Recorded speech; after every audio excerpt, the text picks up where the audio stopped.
want us to sort of start eating? Well, we can do both. Yeah, just eat as you like. Is that okay? Okay. So this is, what's the date? June 23rd. June 23rd. This is a recording between Julian Assange, Eric Schmidt and Lisa Shields. To be used in a book by Eric Schmidt, due to be published by Knopf in October 2012. I have been given a guarantee that I will see the transcript and will be able to adjust it for accuracy and clarity. We agree. Can we start? I wanted to talk a little bit about Thor, right? The sort of the whole Navy network and Tor or Thor? It actually means Tor. And Odin as well. Sorry. Thor, and the Navy network, and I don't actually understand how all of that worked. And the reason I'm interested in this is I'm fundamentally interested in what happens with that technology as it evolves, right? And so the problem, I would assert, is that if you're trying to receive data, you need to have a guarantee of anonymity to the sender. You need to have a secure channel to the recipient. The recipient needs to be replicated. What I'd like you to do, if you could, is talk a little bit about that architecture, what you did in WikiLeaks technically, what were sort of the technical innovations that were needed, and then maybe also what happens, how does it evolve? Technology always evolves. So let me first frame this. So I looked at something that I had seen going on with the world, which is that I thought that there were too many unjust acts, and I wanted there to be more just acts and fewer unjust acts. And one can sort of say, well, what are your philosophical axioms for this? And I say, I do not need to consider them. This is simply my temperament. And it is an axiom because it exists that way. And so that avoids then getting into further unhelpful philosophical discussion about why you want to do something. It is enough that I do. So, in considering how unjust acts are caused and what tends to promote them and what promotes just acts, I saw that human beings are basically invariant. That is, that their inclinations and biological temperaments hasn't changed much over many thousands of years, and so therefore the only playing field left is what do they have and what do they know. And have is something that is fairly hard to influence. So that is, what resources do they have at their disposal, and how much energy they can harness, and what are the food supplies and so on. But what they know can be affected in a non-linear way, because when one person conveys information to another, they can convey it on to another and another, and so on, in a way that is non-linear. And so you can affect a lot of people with a small amount of information. And therefore you can change the behaviour of many people with a small amount of information. So the question then arises as to what kinds of information will produce behaviour which is just and disincentivise behaviour which is unjust. So all around the world there are people observing different parts of what is happening to them locally. And there are other people that are receiving information they haven't observed firsthand. And in the middle there are people who are involved in moving information from the observers to the people who will act on information. And so these are three separate problems that are all coupled together. And I felt that there was a difficulty in taking observations and putting them in an efficient way into a distribution system which could then get this information to people who would act on it. And so you can argue that companies like Google, for example, are involved in this middle business of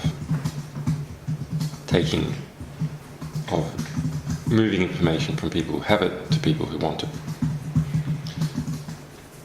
The problem I saw was that this first step was crippled, and often the last step as well when it came to information that governments were inclined to censor. So we can look at this whole process as the fourth estate, or justice produced by the fourth estate.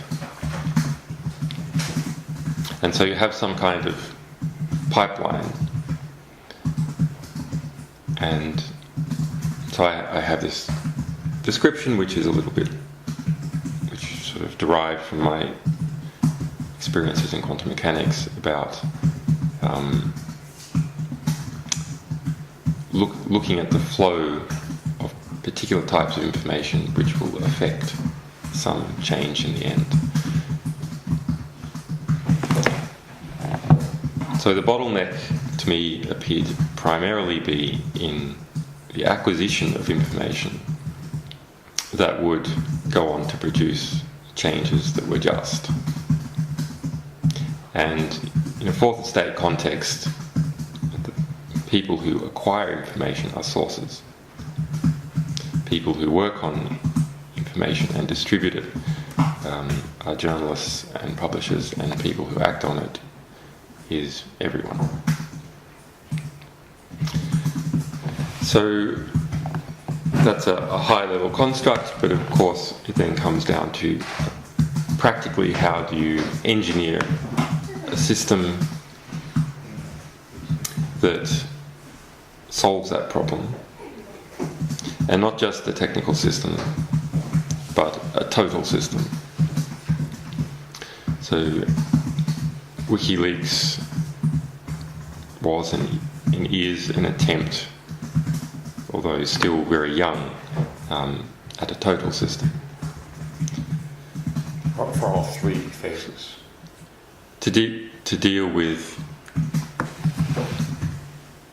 not for all three phases, but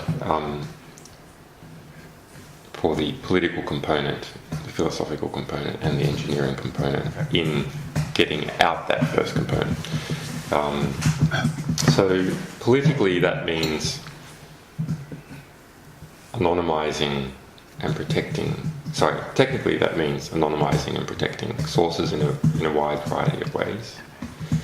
Politically, that also means protecting them politically and incentivizing them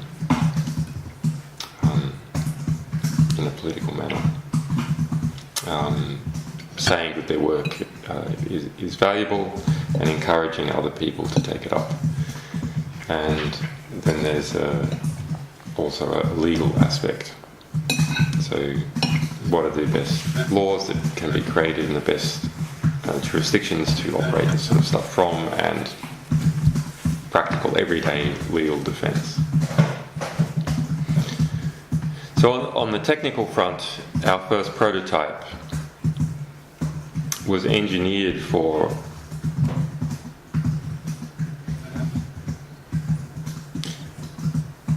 a very adverse situation where publishing would be extremely difficult, and our only effective defense in publishing would be anonymity, where sourcing is as difficult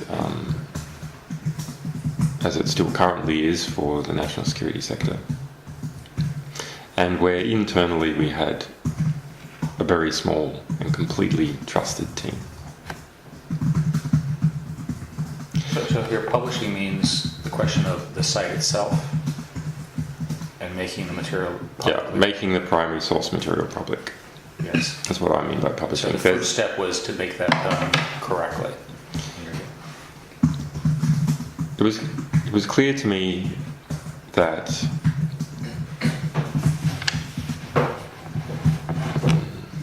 all over the world publishing is a problem, and whether that's through self-censorship or overt censorship. I'm sorry to interrupt you. Just is that because of fear of retribution by the governments? You know, It's all that kind of it's stuff? mostly self-censorship. I see. In fact, I would say it's probably the most significant one historically has been economic censorship, where it's simply not profitable to publish something. There is no market for it. That's probably I just described it as a censorship pyramid. It's quite interesting. So on the top of the pyramid, there are the murders of journalists and publishers. And the next level, there's legal attacks on journalists and publishers. So if you think, what is a legal attack? A legal attack is simply a delayed use of coercive force, which doesn't necessarily result in murder, but may result in incarceration or asset seizure. So the next level down, and remember the volume, the area of the pyramid, we're talking about proper pyramid, the volume of the pyramid increases significantly as you go down from the peak. And in this example, that means that the number of acts of censorship also increase as one goes down. So there's very few people who are murdered. There's a few people who suffer there's a few number of public legal attacks on individuals and corporations. And then at the next level, there's a tremendous amount of self-censorship. And this self-censorship occurs in part because people don't want to move up into the upper parts of the pyramid. They don't want to come under legal attack and other coercive uses of coercive force, but they also don't want to be killed. I see. So that discourages people from behaving in a certain way. And then there are other forms of self-censorship that are concerned about missing out on business deals, missing out on promotions, and those are even more significant because they are lower down the pyramid. And the very bottom, which is the largest volume, is all those people who cannot read, do not have access to print, do not have access to fast communications, or where there is no profitable industry in providing that. Okay. So we decided to deal with the top of this censorship pyramid. The top two sections, the threats of violence and the delayed threats of violence that are represented by the legal system. So in some ways, that is the hardest case. In some ways, it's the easiest case. It's the easiest case because it's clear cut when things are being censored there or not. It's also easiest because the volume of censorship is relatively small, even if the per event significances can be very high. So before WikiLeaks had, although of course I had some previous political connections from other activities, we didn't have that many friends. We didn't have significant political allies, and we didn't have a worldwide audience that were looking to see how we were doing. So we took the position that we would need to have a publishing system that its only defense was anonymity. That is, it had no financial defense, it had no legal defense, and it had no political defenses. Its defenses were purely technical. So that meant a system that was well distributed at its front, with many domain names and a fast ability to change those domain names, a caching system, and at the back, tunneling through the Tor network to hidden servers. So, again, if I could touch just a little bit about this, so you can switch your website names and so forth very quickly. You use the tunneling to get back to communicate among these replicas, or this is for distribution? So we had sacrificial front nodes that were very, very fast to set up, very quick to set up, that we nonetheless did place in relatively hospitable jurisdictions like Sweden. And those fast front nodes were fast because there was very few hops between them and the people reading them. And that's an important lesson that I had learned from things that I did before, that being a Sherman tank is not always an advantage because you're not maneuverable and you're slow. So a lot of the protection for publishers is publishing quickly. If you get the information quickly and very well read, the incentive for people to go after you in relation to that specific piece of information is actually zero. There may be incentives for them to go after you to teach a lesson to other people who might defy their authority, or to teach a future lesson to your organisation about defiance of authority. So again, to construct the argument, you were concerned that governments or whatever would attack the front ends of this thing through either denial of service attacks or blocking, basically filtering them out, which is, as our proxy session is commonly done. So an important aspect of this was to always be available. Always be available in one particular way or another. Now, it's a battle that we have mostly won, but we haven't completely won it. I mean, within a few weeks, the Chinese government had added us to their ban list.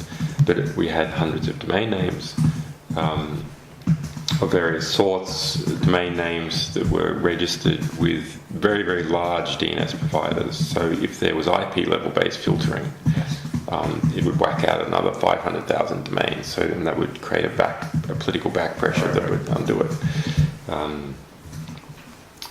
However, DNS-based filtering is still hits us in China, because the most common names, the ones that are closest to Wikileaks, the name that people can communicate easily, they are all filtered by the Chinese government. Of course they are. And any domain with WikiLeaks anywhere in it, no matter where it is filtered. So that means there has to be a variant that they haven't yet discovered. But people, the variant has to be known widely enough for people to go there. So there is a catch-22. So that's a structural problem with the naming of the internet, but the Chinese would simply do content filtering on you. Well, HTTPS worked for about a year and a half. Okay. Worked quite well, actually. And then changing IPs also worked. The Chinese internet filtering system is quite baroque, and they've evolved it, and sometimes they do things manually and sometimes they do it in an automated way, in terms of adding IPs to the list based upon domain names. And then we had a quite interesting battle where we saw that they were looking up our IPs, and we see that these requests came from a certain DNS block range in China. Whenever we saw that, we just then returned. That's clever. different IPs. I was actually thinking that we could return Public Security Bureau IPs. That's funny. This is Jared Cohen. Hi, I'm so sorry, flight delay. Please meet you. Was it United or was it Delta, which I'm never flying again. Yeah, it's Delta. Hi. So you're Larry? Jared. And this is Scott. Hi, Scott. Nice to meet you. Scott is our editor. Sorry, we're an hour and a half late. That's all right. We've It's a actually been, beautiful day to drive. we've actually been having a perfectly wonderful time. I'm sure. Anyway, like, Tristan, look at Scott sit there and you sit here next to Ian, or I don't know where to sit. No. I'm Have a typing. seat. you guys joining us? Julian was kind enough, since we did not bring a tape recorder. Which is the first time I find embarrassing, I must add, that you're asking an interview subject if you could borrow a tape recorder. A friend of mine did an interview Hi. in PG just after General Ram Booker's coup, where he had General Ram Booker's second in command admit on tape that the CIA had paid him off. Wow. And he got back and he was like, yes, this is like story of the decade, and it failed. So I have lots of details. You should always actually have multiple. Always have your own. So for Scott and Jared's benefit, we spent a fair amount of time just sort of chatting about Google and what I was up to, introduce Lisa. I failed to properly articulate what a brilliant book we're working on, and Lisa assisted me. Julian seemed to be okay with her assist. And then what we agreed was that we would talk about technology directions and maybe the implications of all of this. And the deal was that this would be on the record for the book. We would have a transcript prepared, and we would have an opportunity to modify, extend, improve its clarity, which all seemed really reasonable to me. So we just started. We talked a little bit about that. We talked a little bit about sort of the general principles that he's articulated, and I was just starting to talk a little bit about the structure of why Wikileaks has been architected the way it is. And the rough summary there is that the concern that he had in architecting this was that if you look at the government's, the sort of the stuff that they do, the murder journalists, prison journalists, and that kind of stuff, his view was that we want to attack that problem by making a system that was very, very hard to block. So the non-technical explanation of what he did is that he built a system where if they do the obvious things to block them, it can essentially show up in another way. Change its name, have a replica.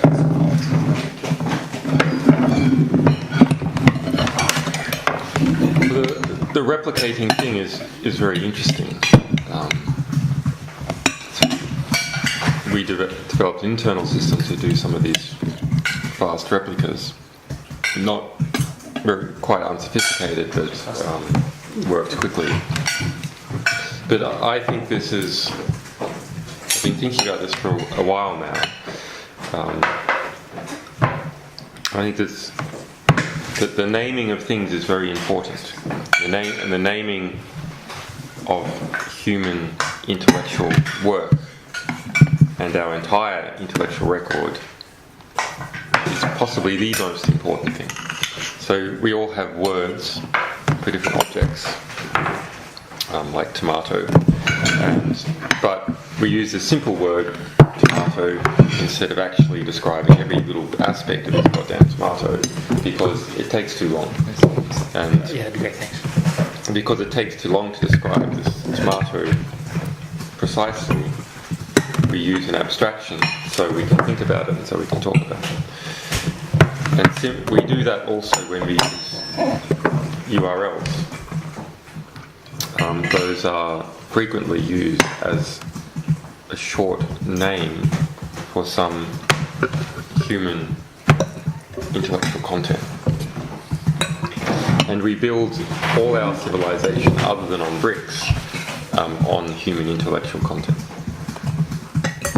And so we currently have a system with URLs where the structure we are building our civilization out of is the worst kind of melting plasticine imaginable. And that's a big problem.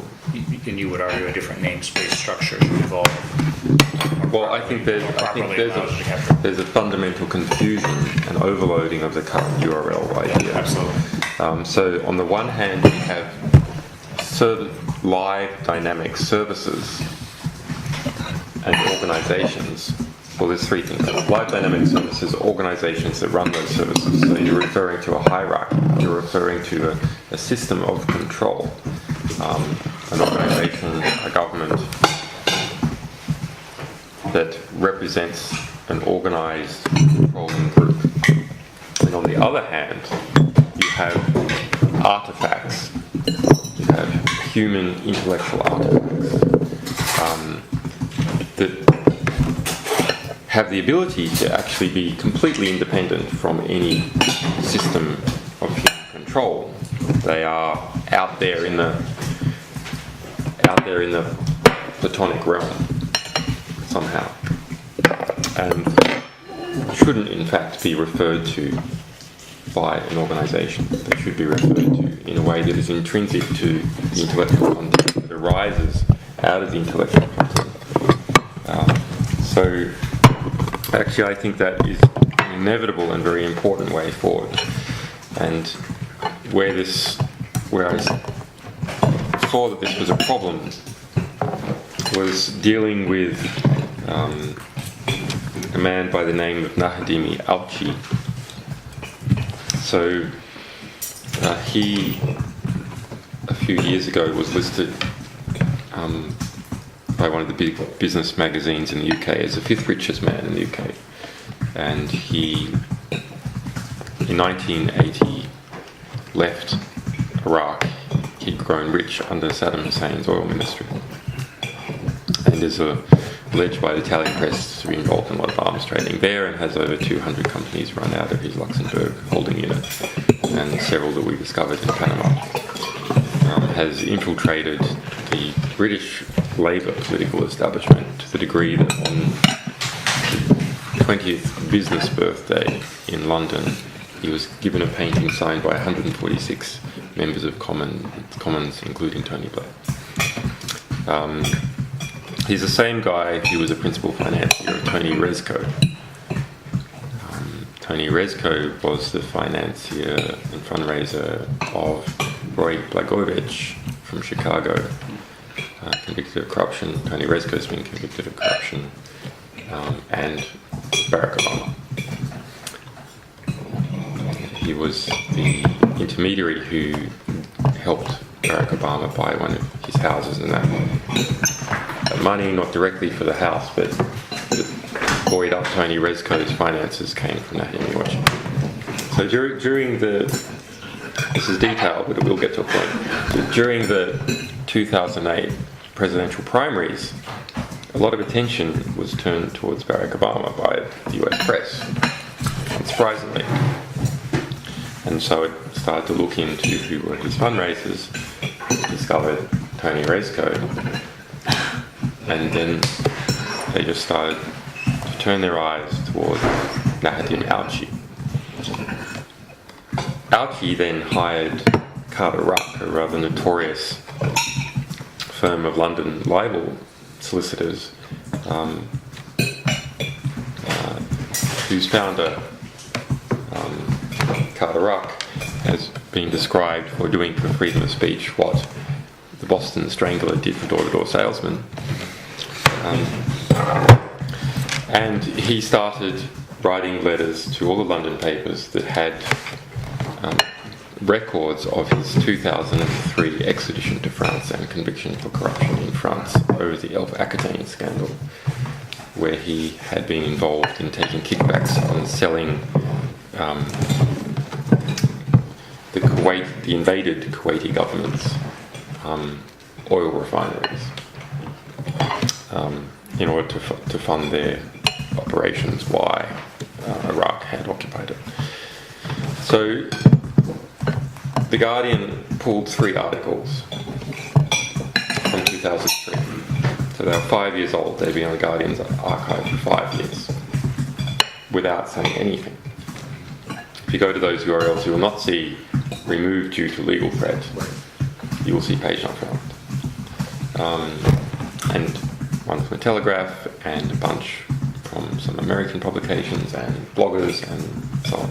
So actually, important bits of history, recent history, that were relevant to an ongoing presidential campaign in the United States were pulled out of the intellectual record.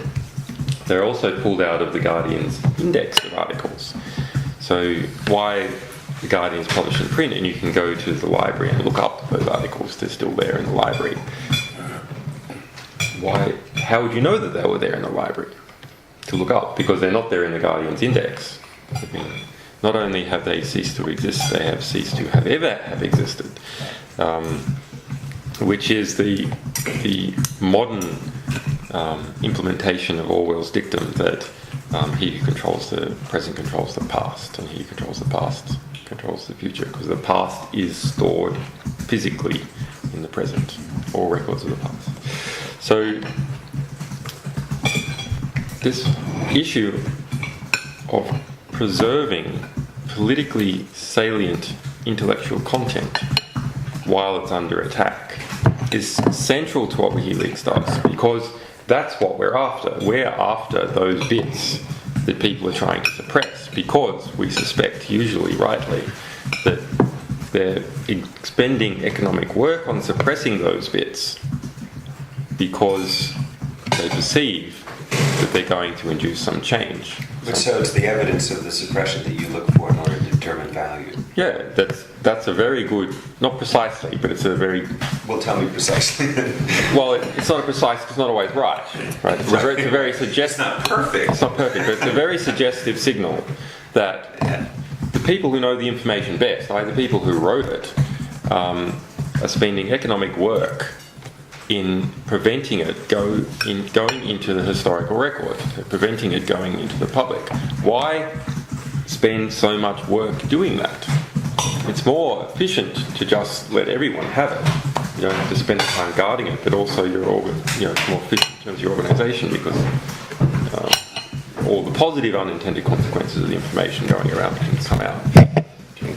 So No, I want water, but Eric took mine. So we selectively go after that. So we selectively go after that information, and that information is selectively suppressed inside organisations, and very frequently, if it's a powerful group, as soon as someone tries to publish it, it is also suppressed. So, I want to talk a little bit more about the technology. So in this structure, you basically have you could put up a new front end very quickly, and you have stored replicas that are distributed. One of the questions I have is, how do you decide which ISPs? Okay, that's a very good question. Yeah, again, it's a pretty complicated set of questions. Yeah. So I'll give you an example about how not to choose them. So we dealt with a case in the Turks and Caicos Islands where there was a great little group called the TCI Journal, Turks and Caicos Islands Journal, which is sort of a best use case for the internet.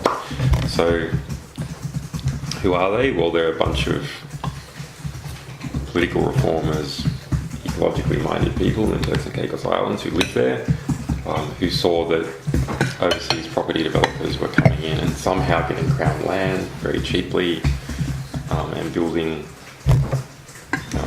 big high-rises on it and so on. So they were campaigning for good governments and trying to expose these people. It's like a classic best use case for the internet. Cheap publication means that you can have many more types of publishers, which means you can have self-subsidizing publishers. So you can have people that are able to publish purely for their ideological reasons or for altruistic reasons, because the cost of altruism in relation to publishing are not so high, you can't do it. So they were handed out of the Turks and Caicos Islands pretty quickly, and they moved their servers to India. The Turkish property developer that they had been busy exposing then hired correspondent lawyers in London who hired correspondent lawyers in India who handed them out of their ISP there. They moved to Malaysia. They got handed out, same deal there, the ISP. They became non-profitable to the ISP as soon as the legal letters started coming in. They went to the US, and once they're in the US ISP didn't bolt. They picked one that was a bit better, it didn't collapse as fast. However, they noticed that they were using a Gmail address, and the editors were anonymous because of the threats. Who was the responsible party was anonymous, although their columnists often weren't. And so they filed suit in California. And as part of filing suit, they then started issuing subpoenas, and they issued a subpoena on Gmail. And the result was that Google told them that they had to come to California to defend, otherwise everything would be handed over. These are little guys in the Turks and Caicos Islands trying to stop corruption in their country against a property value of hundreds of millions. How can they go to California to fight off a libel suit, fight off a subpoena, which is part of a bogus libel suit? So, well, of course they can't. But we managed to arrange some lawyers for them, and there just happened to be a nice little bit of the California statute code that addressed this precise situation, which is when someone publishes something and you then issue a subpoena to try and get their identity. You can't do it, and you've got to pay costs. So that was a nice little legal hook that someone had introduced. Google didn't send any lawyers to help them either. I would guess probably the entertainment industry in California. But I don't know. So that's an example of what happens. That if you're pretty bright guys, actually, they had a good Indian technical guy. They had bright political guys. You've got a decent technical guy. You've got decent political guys. You come together to try and fix corruption in your country using the internet as your publishing mechanism. What happens? You are hounded from one end of the earth to the other. And then these guys were lucky enough that they had enough resources that they could survive this hounding. And they ended up finding some friends and settling into a position where they were right.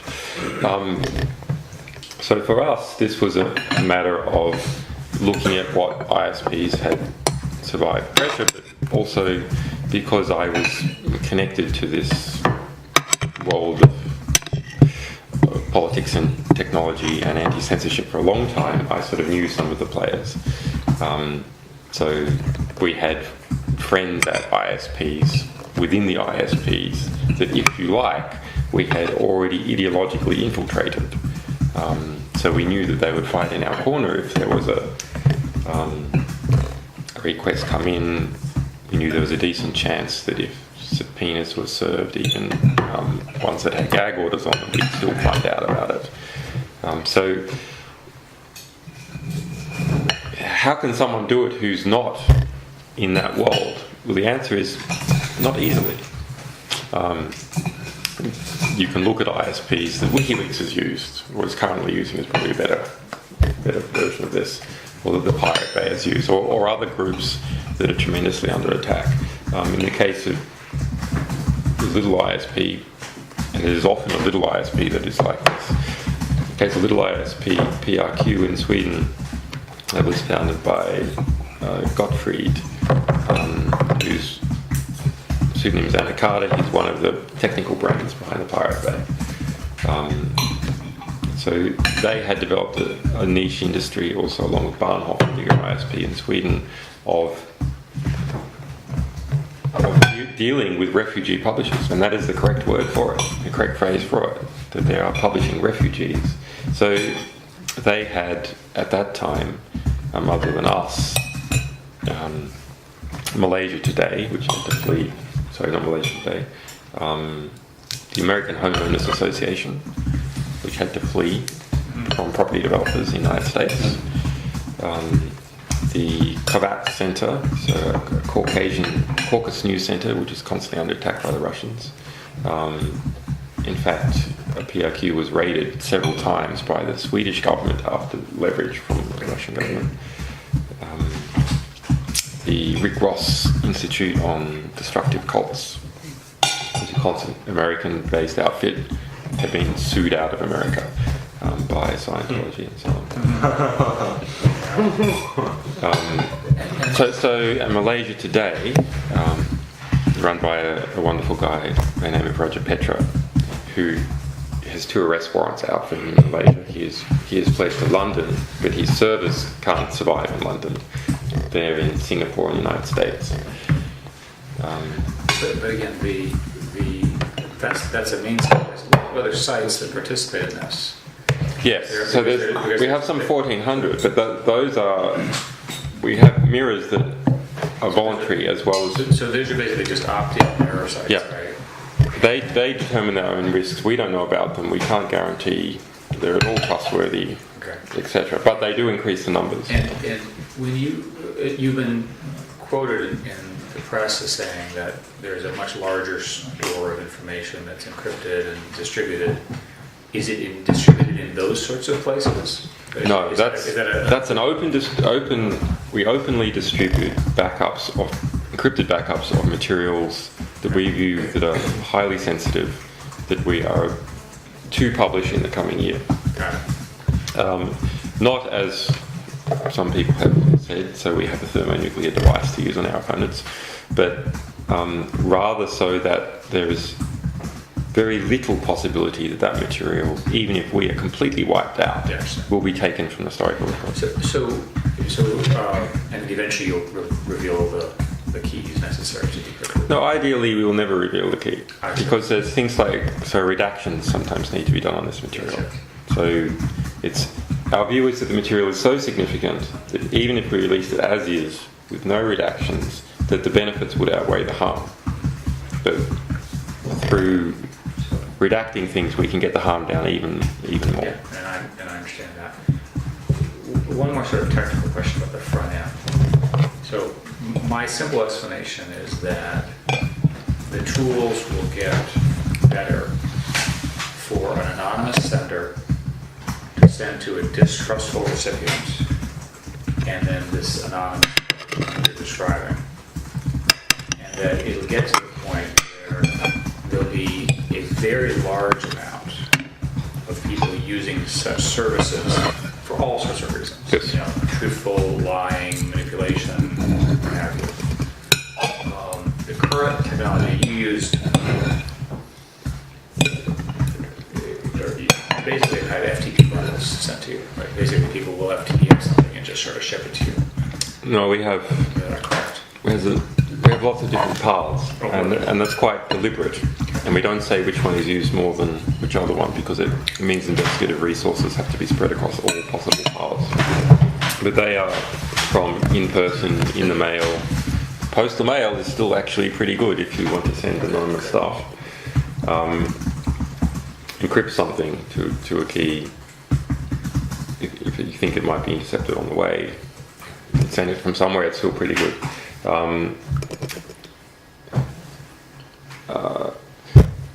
Straight HTTPS uploads, although they're not actually sort of straight, but to the user that looks like they're straight.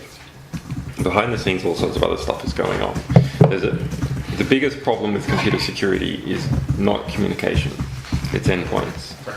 And so dealing with endpoint attacks, both on someone trying to send us information, and more importantly, because if someone trying to send us information is compromised, that's one compromise of one person. If our engine that receives information is compromised, that's a potential compromise of every person that's trying to submit us material. I guess I didn't ask my question quite right. Is there some new technology which, in your view, is going to materially change this sort of simple model that I have about there'll be a vast increase of Yes. this? Yeah. So What are those technologies? the most important one is naming things properly. So if we are able to name a video file or a piece of text in a way that is intrinsically coupled to the information there, there's no ambiguity. So a hash is an example of this.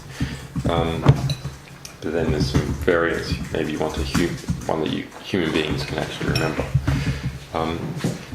Then it permits this information to be spread in such a way where you don't have to trust the underlying networks, and you can flood it.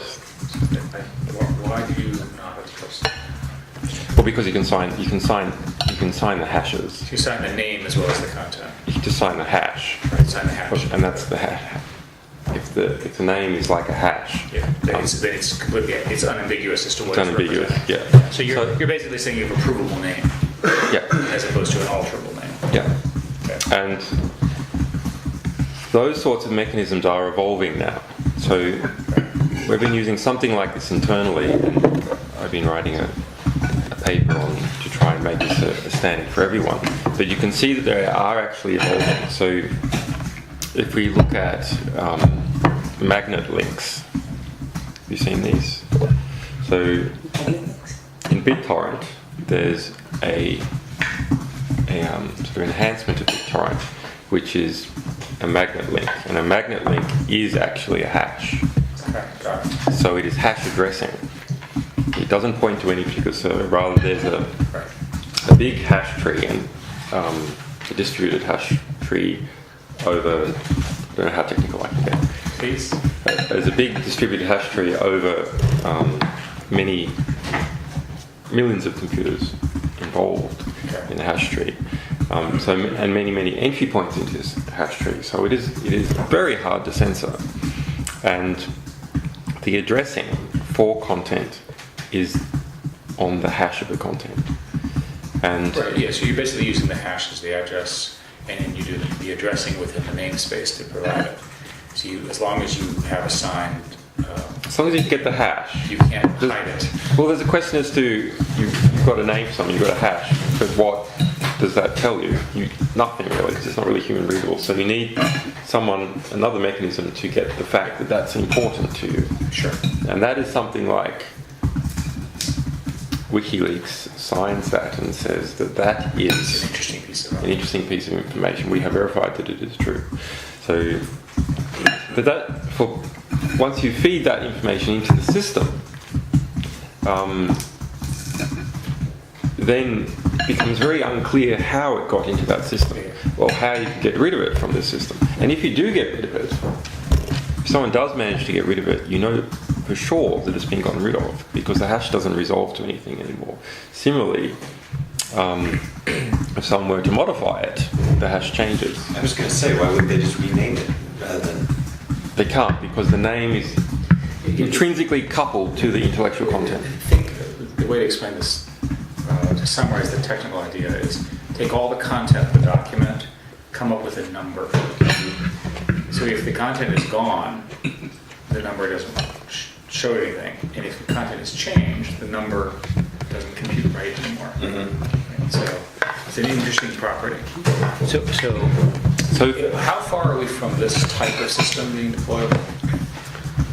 On the publishing end, the magnet links and so on are starting to come up. There's also a very nice little paper that I've seen in relation to Bitcoin. So, you know about Bitcoin? Okay, so Bitcoin is something that evolved out of the cypherpunks a couple of years ago. And so it's an alternative, it's a stateless currency. I was reading about it just yesterday. And very important, actually. It has a few problems, but its innovations exceed its problems. Now, there's been innovations along these lines in many different paths of digital currencies, anonymous, untraceable, etc. That people have been experimenting with over the past 20 years.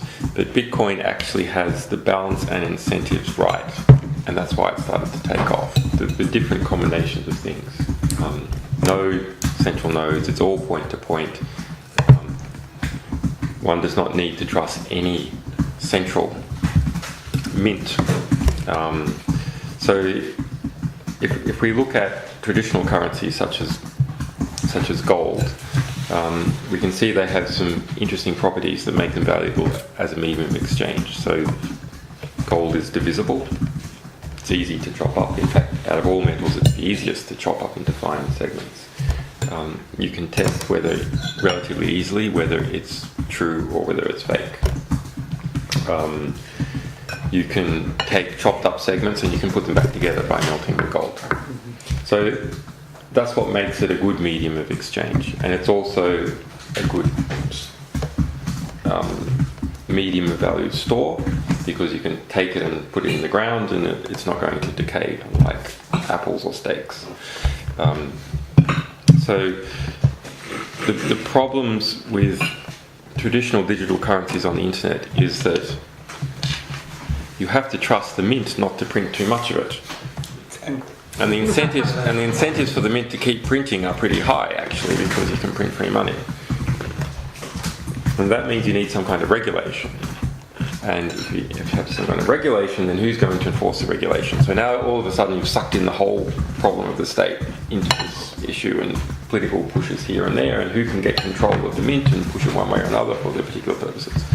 So Bitcoin instead has an algorithm where where anyone can be their own mint. So they're basically just searching for collisions with hashes. So a simple way, they're searching for a sequence of 0 bits on the beginning of the thing.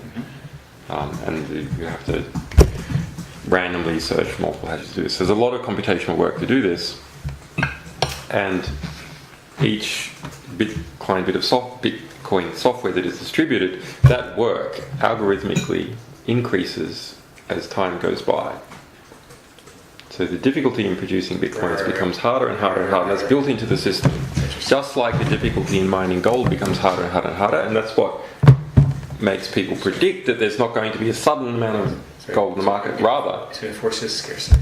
right, enforce scarcity, and the scarcity will go up as time goes by. And what does that mean for incentives in going into the Bitcoin system? That means that you should get into the Bitcoin system early. You should be an early adopter, because your Bitcoins are going to be worth a lot of money one day. So once you have and the Bitcoins are just, a Bitcoin address is just a big hash. It's a hash of a public key that you generate. So once you have this hash, you can just advertise it to everyone, and people can send you Bitcoins. And there's people that have set up exchanges to go from Bitcoin to US dollars and so on. And it solves a very interesting technical problem, which is how do you stop double spending? And so if all digital material can be cloned for almost zero cost. So if you have currency as a digital string of numbers, how do you stop me? I want to buy this piece of pasta.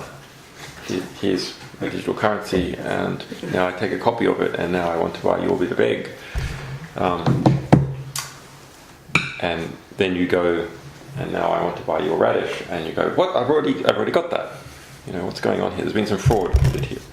So there's a synchronization problem. Actually, who now has the coin? And so there's a point-to-point spread network with all these problems of some parts of the network being faster, some points being slower, multiple paths of communication. How do you solve this synchronization issue about who has the currency? And so this is, to my mind, actually the real technical innovation in Bitcoin. That it has done this using some hash trees and then a delayed time, and CPU work has to be done in order to move one thing to another, so information can't spread too fast and so on. Okay, so once you have a system of currency that is easy to use like that, then you can start to use it for things that you want to be scarce. So what is an example of some things we want to be scarce? Well, domain names. Names. We want names to be scarce. We want short names to be scarce. Otherwise, if they're not scarce, it doesn't take work to get them. As soon as you have a nice naming system, some asshole's going to come along and register every short name for themselves. So this Bitcoin replacement for DNS is precisely what I wanted and what I was theorizing about, which is not a DNS system, but rather short name, short bit of text to long bit of text, tuple registering service. Because that is the abstraction of domain names and all these problems, is you have something that you want to register that is short, and you want to couple that to something that is unmemorable or longer. So, for example, the First Amendment, that phrase, the US First Amendment, that's a very short phrase, but it expands to a longer bit of text. So you take the hash of this text, and now you've got something that's intrinsically coupled to that. That's unmemorable. You can't memorize it. But then you can register US First Amendment, couple it to the hash. And that then means you have a structure where you can tell whether something has been published or unpublished. You can, one piece of human intellectual information can cite another one in a way that is can't be manipulated. And if it is censored, the censorship can be found out. And if one place is censored, well, you can scour the entire world for this hash, and no matter where you find it, you know it is what you wanted precisely. Right. So that, in theory, then it permits human beings to build up an intellectual scaffold where every citation, every reference to some other part of human intellectual content is precise and can be discovered if it exists out there anywhere at all, and it's not dependent on any particular organisation. So, as a way of publishing,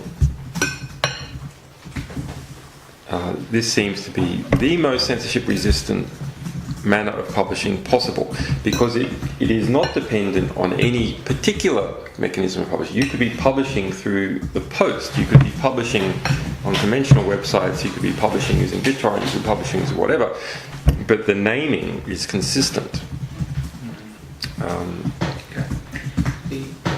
And same for publishing is also a matter of transferring. I mean, all you then have to do is, if you want to transfer something anonymously to someone else, one particular person, you encrypt the information with their key and you publish it. Are you worried? This entire system depends on basically revocable and irrevocable key structures. Are you worried that the key structures will fall apart? Well, the hashing, in terms of the naming part, going to hashes,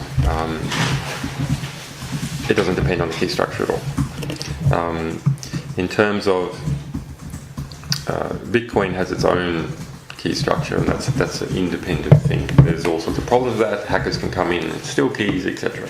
They're the same problems that you have with cache. Armored vans are needed to protect the cache, etc. And there's some enhancements you can use to try and remove the incentives a bit one way or another. For example, you could introduce a sub-currency with fixed periods of spends. So you retract for 1 week or 1 day, and a merchant will accept or not accept. But the average person doesn't understand that when the RSA was broken into, an awful lot of very important keys involving commerce were taken presumably by the Chinese. So the public key structure is a tremendous problem.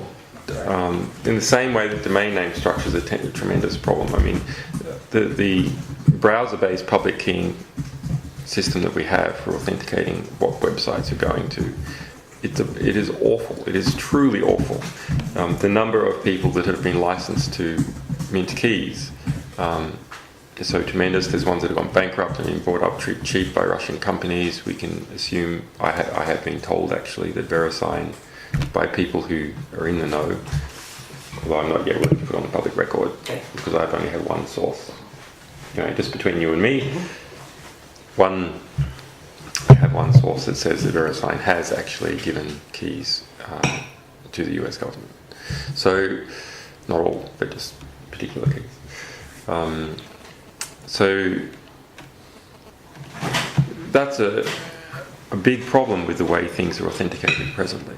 I mean, there are some traditional alternative approaches, like PGP has a web of trust.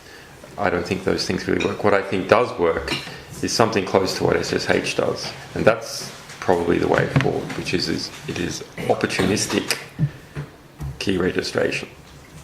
So as part of your interaction, the first time you interact, You register the keys. you register your keys, and then if you have a few points of keying in some kind of flood network, then you can see that, well, lots of people have seen that key many times in the past. So I have one more sort of technical question, and I think we should probably, and Scott, I think you were sort of I'm ready. You were sort of voicing some different ideas, but when we were sort of chatting initially, we talked about sort of my idea that empowering mobile phones being empowered is sort of changing society. And your rough summary of your answer for everybody else was that people are pretty much the same, and something big has to change their behavior. This might be one of them. And you said that you were very interested in somebody building in phone-to-phone encryption. Can you talk a little bit about roughly the architecture where you'd have a broad open network and you have person-to-person encryption? What does that mean technically? How does it work? Why is it important? That kind of stuff. I think people don't understand any of this area. When we were dealing with Egypt, we saw the Mubarak government cut off the internet, and we saw only there was one ISP that quite a few of us were involved in trying to keep its connections open. It had maybe 6% of the market. Eventually, the Mubarak government also cut off the mobile phone system. And why is it that can be done? People with mobile phones have a device which can communicate in the radio spectrum. In a city, they're high density. There's always, if you like, a path between one person and another person. There's always a continuous path of mobile phones, each one of which can, in theory, hear the radio of the other. Could form a peer-to-peer network. So in theory, you could form a peer-to-peer network. Now, the way most GSM phones are being constructed and others is that they receive on a different frequency to which they transmit. Yes. And that means that they cannot form peer-to-peer networks. They have to go through base stations. But we are seeing now that mobile phones are becoming more flexible in terms of base station programming. And they need to do this because they operate in different markets that have different frequencies. They have different forms of wireless output. And so, and also, even if there's not sufficiently flexible mobile phones, we are seeing that in the mobile phone aspect, maybe WiMAX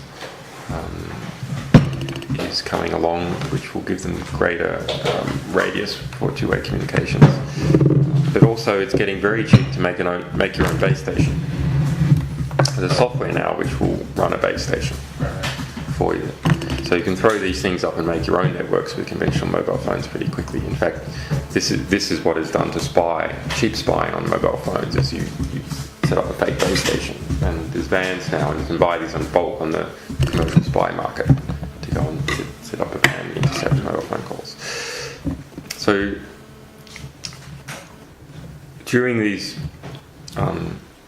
revolutionary periods, the people involved in the revolution have to be able to communicate. And if they need to be able to communicate in order to plan quickly and also to communicate information about what is happening in the environment quickly, so they can dynamically adapt to it and produce the next strategy. So where you only have the security services being able to do this, and you've turned the mobile phone system off, the security services have such a tremendous advantage compared to people that are trying to oppose them. If you have a system where individuals are able to communicate securely and robustly, to despite what security services are doing, then security services have to give more ground. It's not that the government's necessarily going to be overthrown, but rather they have to make more concessions. They have their network. So you're arguing that even with existing phones, they could be modified to have peer-to-peer encrypted tunnels for voice and data, presumably. Voice is a bit harder. What we did internally in this prototype I designed was which only works for medium-sized groups. It's sort of a peer-to-peer flood UDP encrypted network. UDP permits you to put lots and lots of cover traffic in because you can send stuff to random internet hosts. This is clever. So that way you can't be blocked, right? Yeah. Because UDP is a single packet, right? Yeah. So you send it to random internet hosts, and a random internet host doesn't respond, which is exactly the same thing as a host that is receiving stuff. You can even structure, and using this you can do hole punching through firewalls. It means that normal at-home people can use this. They don't need to have a server. And it's very light bandwidth, so you can put it on mobile phones as well. So the sort of the killer application is not lots of voice, rather it is chat rooms. Small chat rooms of 30 to 100 people. That is what revolutionary movements need. And they need it to be secure, and they need to be robust. And this system I did was protocol independent. So yes, you've got your encapsulating thing, UDP or whatever. But in theory, you could be pushing it over SMS, you could be pushing it over TCP, you could be pushing it whatever. You could be using it on a mobile phone, you could be using it on a desktop, etc. So if you can put that into one big mesh, then all you need, even when the whole country is shut off, you just need one satellite connection out. And your internal network is then connected to the rest of the world. And if you've got a good routing system, so if it's a small network, you can use flood, and thereby a flood network takes every possible path, therefore it must take the fastest possible path. Yeah. So a flood network will always find a way, but it doesn't scale to large quantities. But if you've got a good routing system, you just need this one link out. And in Cairo, we had people who hacked Toyota in Cairo and took over their satellite uplink and used that to connect to this ISP that fed 6% of the market. And so that sort of thing was going on all this time. There was a hacker war in Egypt to try and keep this, right to call it a radical, but this more independent ISP that provided 6% of the market up and going. But it shouldn't have been so hard. It should have been the case that all you need to do is just have one connection, and then the most important information could get out. And if you look at, if this is equivalent to SMSs, I mean, look how important Twitter is, look how important SMS is. Actually, human beings are pretty good at encoding the most important thing that's happening into a short amount of data. There's not that many human beings.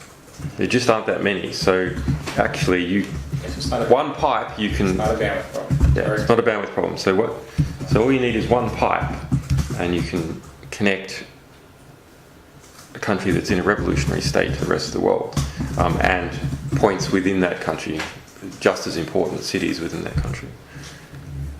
And it's not that hard a thing to do, quite frankly.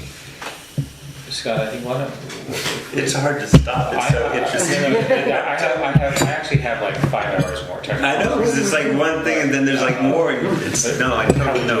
How would you architect this? How would you architect that? Yeah. I think my summary would be that this notion of a hash ID of the name is a very interesting one, because I had not linked it to Bitcoin. That kind of approach, that scarcity. That's a new idea for me. Have you published that idea? I've published, not the link to Bitcoin. Okay. That paper that came out about coupling something to Bitcoin was just trying to address the DNS issue. But fortunately, the guy who did it understood that why just have quartets? Why limit it to IP addresses? Was this sort of natural in the way it decodes a thing to have it go to any sort of expansion? But the idea for there should be this naming system, the importance of this naming system, the importance in preserving history and doing these scaffolds and that Nahdi thing. Yeah, so that's on the site under the Hansel. I think it's part one of the Hansel-Rick interview. Okay. I think we should study this quite a bit more, so we can really understand. Maybe we have a few questions about it. The other comment I would make is that on the assumption that what you're describing is going to happen, it's probable that the incentive structure you're describing. I've had these ideas several years, but now I see that other people are also getting There's enough people who are interested in solving the problem we're trying to solve that on the internet, you tend to see a lot of experiments. What I'm trying to see is how would I attack it? How would I attack your idea technically? And I still think I would go after the signing and the key infrastructure. Well, there's different If I can break the keys. There's different parts of the idea. So,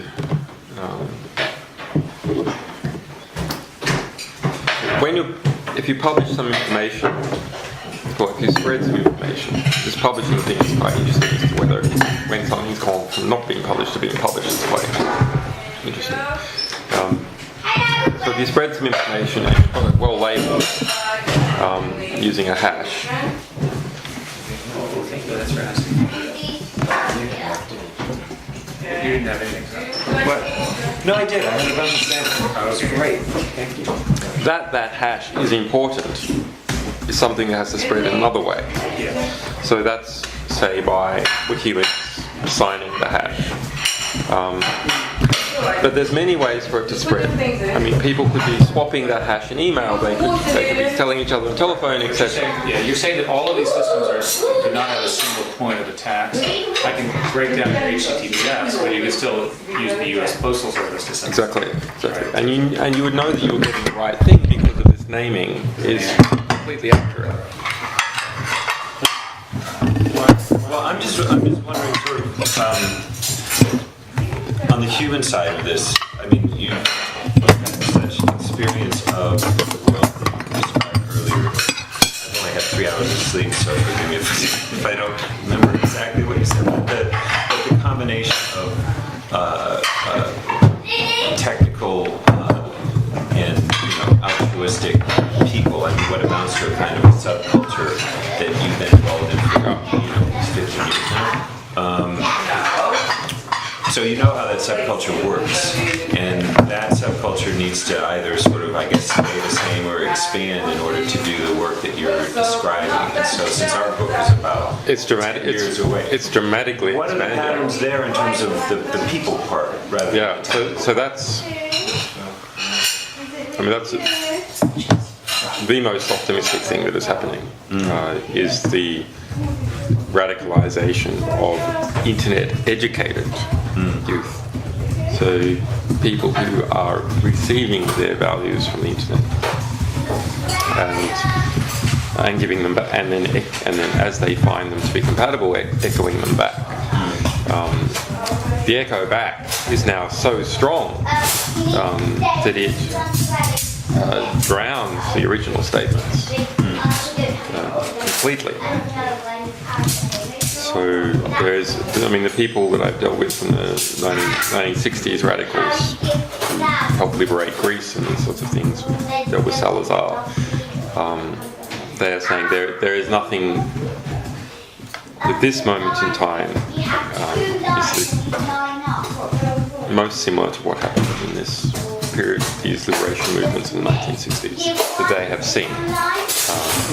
do you see it scaling? And as far as what has entered into the West, because there's certain regions of the world I'm unaware of, but as far as I'm aware that, and of course I wasn't alive in the 1960s, but as far as I can tell, that statement is true. That actually this is the political education of apolitical technical people is extraordinary in the same way that the young Apolitical, meaning One word. people, one word, okay. Yeah. people are going from young people Right. who are going from apolitical to political. It's a very, very interesting transition to see. And How do you think, since this is your world, I mean, why do you think that took place? I mean, Matt, why do you think it took place? fast communication, critical mass of young people, newer generation, and then some catalyzing events. So the attack on us was a catalyzing event, and our defence was, and our success in defending was a catalyzing event. I don't know. Do you remember the PGP case and that grand jury, Zimmerman's on? So We had a lot of fun.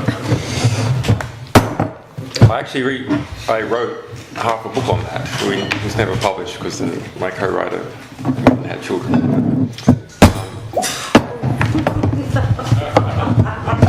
Why do I feel like that's happening? That was really funny.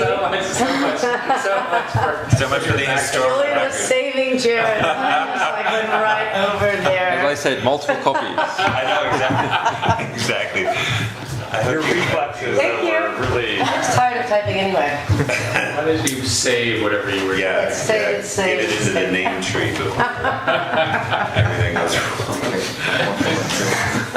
Did you see how fast he moves? I was like an impulse. I know. No, I almost feel like you were there before the computer and you got water on it. Computers are important. That was good. Thank you. Go right ahead. But so you're saying, but young people aren't inherently good, and I say that as a father and with regret.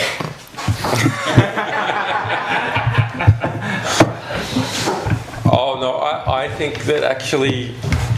Well, I've seen Lord of the Fly. I went to 37 schools, so I've seen plenty Lord of the Fly situations. But no, I think that the instincts human beings have are actually much better than the societies that we have. I'm not going to say the governments, actually. The whole structure of the society, the economic structure,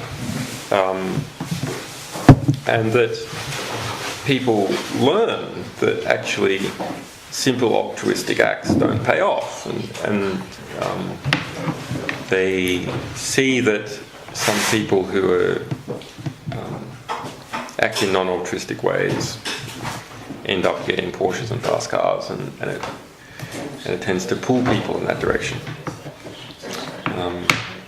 I thought about this a while ago when I saw there's this fantastic video that came out of Stanford in about '69 of nucleosynthesis of DNA. Have you seen it? It's on YouTube. Very wonderful thing.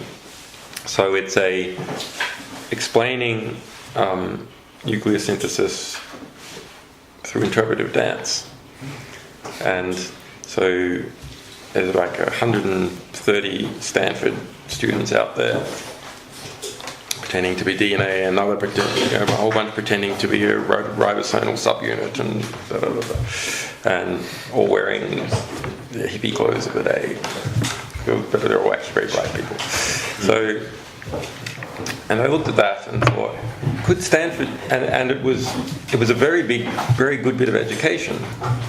So it's not that it was cool and unusual, rather it was actually extremely instructive, and before computer animation actually was the best representation of how a ribosomal unit behaves.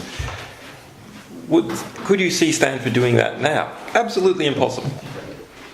It is far too conservative for it to do that now, even though that was an extremely effective bit of education. You can bet everyone who was in that dance remembers exactly how nucleosynthesis occurs, because they all had to remember their parts. And I remember it, having seen it. No, rather, that period of peak earnings for the average wage in the United States was, 77? That certain things simply happened. That those people who were altruistic and not too concerned about finances and fiscalisation simply lost power relative to those people who are more concerned about finances and fiscalisation and worked their way up in the system. So certain behaviours were disincentivised and others were potentiated. And that is primarily, I believe, as a result of technology that enables fiscalisation. So fast bank transfers, the IRS being able to account for lots of people, it sucks people into a very rigid fiscalised structure. So you can have a lot of political change in the United States, but will it really change that much? Will it change the amount of money in someone's bank account? Will it change contracts? Will it void contracts that already exist, and contracts on contracts and contracts on contracts and contracts? Not really. So actually, I say that free speech in many places, in many Western places, is free not as a result of liberal circumstances in the West, but rather as a result of such intense fiscalisation that it doesn't matter what you say. I.e., the dominant elite doesn't have to be scared of what people thinks, because a change in political view is not going to change whether they own their company or not. It is not going to change whether they own a piece of land or not. But China is still a political society, although it is rapidly heading towards a fiscalised society. And other societies, like Egypt was are still heavily politicised. And so their rulers really do need to be concerned about what people think. And so they spend apportionate efforts on controlling freedom of speech. Anyway, So if you were so I think young people actually have fairly good values. Of course, it's a spectrum and so on, but they actually have fairly good values most of the time, and they want to demonstrate them to other people. And you can see this when people first go to university and so on, and they become hardened as a result of certain things having a payoff and other things not having a payoff. Studying for an exam constantly, even though in some cases the work is completely mindless and pointless, has a payoff at the end of the year, but going and talking to someone doing a favour doesn't have a payoff at the end of the year. And so it just disincentivize some behaviours, incentivize others. But let me tease out of this a little bit. I mean, it sounds like you've got a view of the globe with certain societies where the impact of technology is relatively slight, certain societies where politically the impact of technology can be quite great, and certain societies where it would be in a sort of middling way, and you would put China into the middling category. I mean, well, it's starting to be. It's all about technology and social transformation 10 years down the line. What's the globe that you see given the structure you're describing? I'm not sure with the impact on China. It is still a political society, so the impact could be very great. I mean, I often say that censorship is always cause for celebration. It is always an opportunity because it reveals fear of reform. It means that the power position is so weak that you've got to care what people think. Right. It's like you find the sensitive documents by watching them hunt. Exactly. This is a very interesting article. Sorry, I didn't interrupt. So when the Chinese express all this energy on censoring in all these novel ways, do we say that it's a complete waste of time and energy, or do they have a whole bunch of experience managing the country and understand that it matters what people think? I say it's much more reasonable to interpret it as that different groups, different actors within China who are able to control that censorship system understand correctly that their power position is weak and they need to be careful what people think, so they have to censor. So the state's rational, at least in its repression. I'm always worried about talking about the state because it's all individuals acting in their own perceived interests, this group or that group. Fair enough. Yeah. Even the censors in China, the Public Security Bureau and people below them, why do they censor stuff, and what do they censor first? I'll tell you what they censor first. They censor first the thing that someone in the Politburo might see. That's what they censor first. They're not actually concerned about darknets. Sorry about. They're not concerned about darknets darknets. because their bosses can't see what's on the darknet, and so they can't be blamed for not censoring it. We had this fantastic case here in the UK. We got a whole bunch of classified documents from the UK military, and published a bunch. And then later on, we did a sort of preemptive FOI, which we do occasionally on various governments where we can. So we did it on the UK Ministry of Defence, just to see whether they are doing some investigation, just sort of a source protection thing to understand what's going on. And so we got back first they pretended not to give us any documents, then we appealed, then we got back a bunch of documents.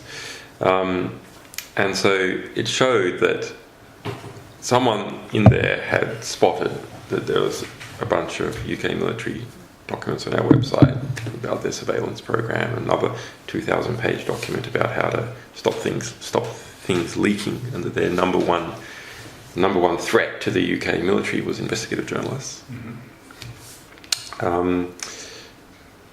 So that had gone into some counterintelligence, and they were like, oh my god, there's hundreds of pages and it's about all sorts of countries and it just keeps going, it's endless, 5 exclamation marks. And it was like, okay, so that's the discovery phase. Now the what is to be done phase.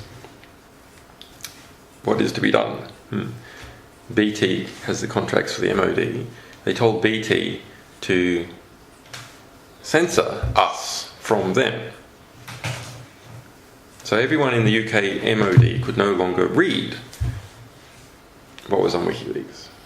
Problem solved. Interesting. It's like their generals and their bosses and all these people could no longer see that we had MOD stuff on there. And so now there's no more complaints and their problem is solved.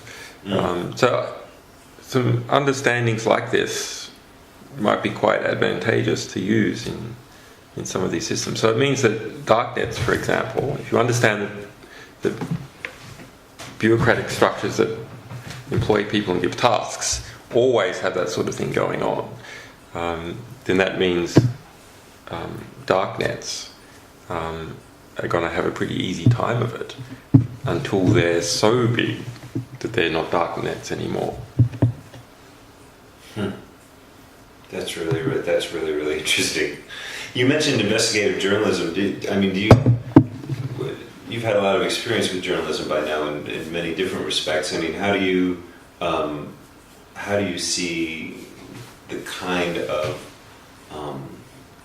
freeing of information that you were describing earlier as fitting into journalistic processes, if at all, or is it replacing it? No, it is. It's more that how does journalistic processes fit into something that is much bigger.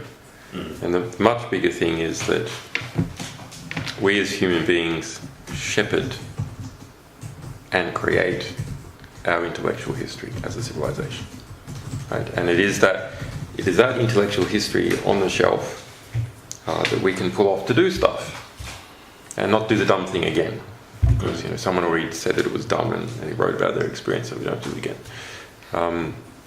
And so there are several different processes that are creating that record, and other processes where people are trying to destroy bits of that record, and others that are trying to prevent people putting things into the record. But we all live off that intellectual record. So what we want to do is get as much into the record, prevent as much as possible being deleted from the record, Right. and then have the record as searchable as possible.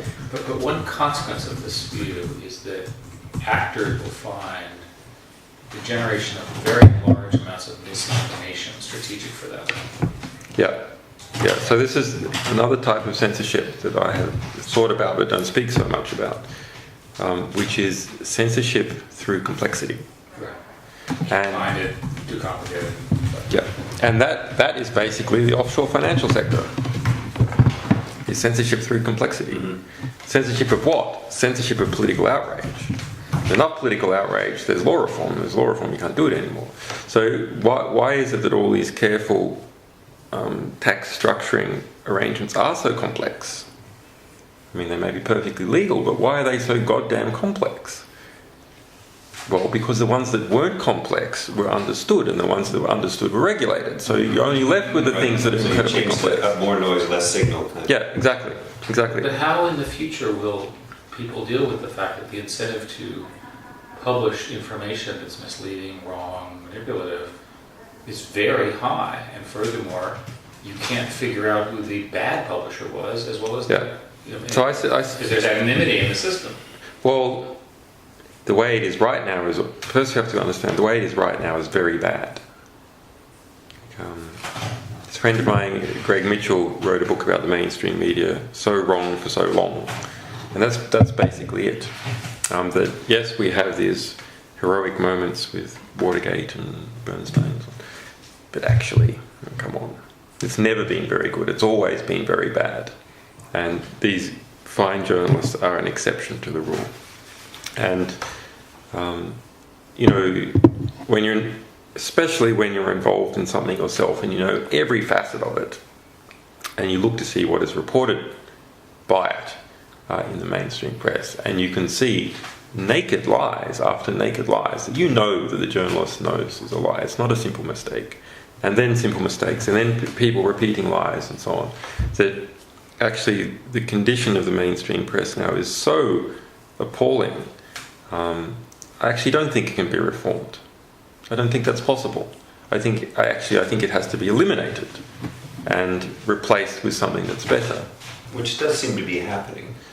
Yes, yes, and I think things like, I've been pushing this idea of scientific journalism, that things must be precisely cited in the original source. As much of it is possibly available should be put in the public domain so people can look at it, and just like in science, so you can sort of test to see whether the conclusion comes from the experimental data. Otherwise, you probably just made it up. You could have just made it up. In fact, that's what happens all the time. People just make it up. And they make it up to such a degree that we are led to war. In most wars in the 20th century have started as a result of lies, amplified and spread by the mainstream press. You go, well, that's a horrible circumstance. That's terrible that all these wars start with lies. And I say, no, this is a tremendous opportunity, because it means that populations basically don't like wars, and they have to be lied into it. And if that means we can be truthed into peace. And so that's an extremely optimistic thing. But how do you distinguish publishers, truthful publishers, untruthful publishers? This is a reputational business. And so what I would like is that part of that reputational business, like in science, where's your data? You're not providing your data. Why the hell should I take this seriously?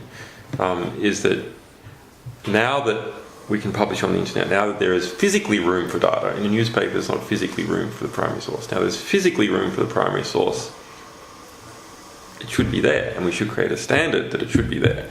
And sure, people can deviate from this standard, but then, well, you're deviating from the standard. If you can't be bothered providing us with the primary source data, why should we pay any attention to what you're writing? You're not treating a reader with respect. It's not falsifiable, therefore pay no attention to it. But the issue of reputation, I guess that's an important issue actually. How do things have reputation? Well, part of the ways that they have reputation is by this coupling of something happens, someone else says something about it, someone else says something about that, etc. And this is this series of citations as information flows from one person to another, and they augment it and so on. And for that to be strong, you need this naming system where what you're relying on is not some startup website that disappears tomorrow, or some company that didn't like it and has modified it, or it's been sued out of existence. So that, I think, would help with reputation. Complexity is harder. I think that is a big problem.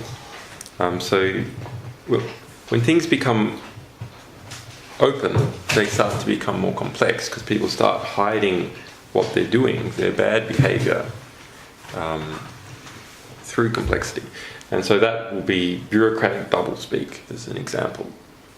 You know, when things get bureaucratized and everything becomes mealy-mouthed and so on. So that's a cost of openness, is that kind of bureaucratization. And the offshore sector, you see incredible complexity in the layers of things happening to each other, so they become impenetrable. And of course, cryptography is an intellectual system which has specialized in making things as complex as possible. Those things that are hard to attack. On the other hand, complex systems are also hard to use. So bureaucracies and internal communication systems which have this that are full of weasel words and arse covering are inefficient internal communication systems. And similarly, those tremendously complex offshore structuring arrangements are actually inefficient.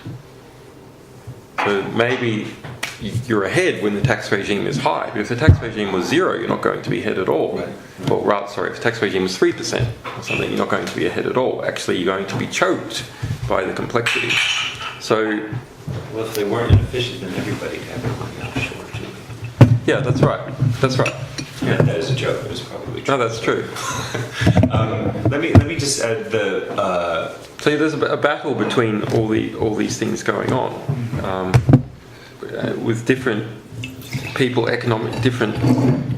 See, I don't see a difference between government and big corporations and small corporations. Actually, this is all one continuum. These are all systems that are trying to get as much power as possible. So that's what they are. A general is trying to get as much power for his section of the army. So they advertise, they produce something that they claim is a product, people buy it, people don't buy it. They complexify in order to hide the flaws in their product, and they spin and etc. So I don't see a big difference between government and non-government actors in that way. There is one difference about deployment of coercive force, but even there we see that well-connected corporations are able to tap into the governmental system and the court system, and are able to effectively deploy coercive force by sending police to do debt requisition or so on, or kick employees out of the office. So there's. Can I just ask you about that same thing, but sort of in reverse, which is the ways in which the sources of information as individuals can and can't be protected? In other words, how their information can be anonymous, like so that they don't pay a price for circulating it. I mean, and maybe with one example from from North Korea or Iran, and one example from the U.S. and the differences between those two scenarios.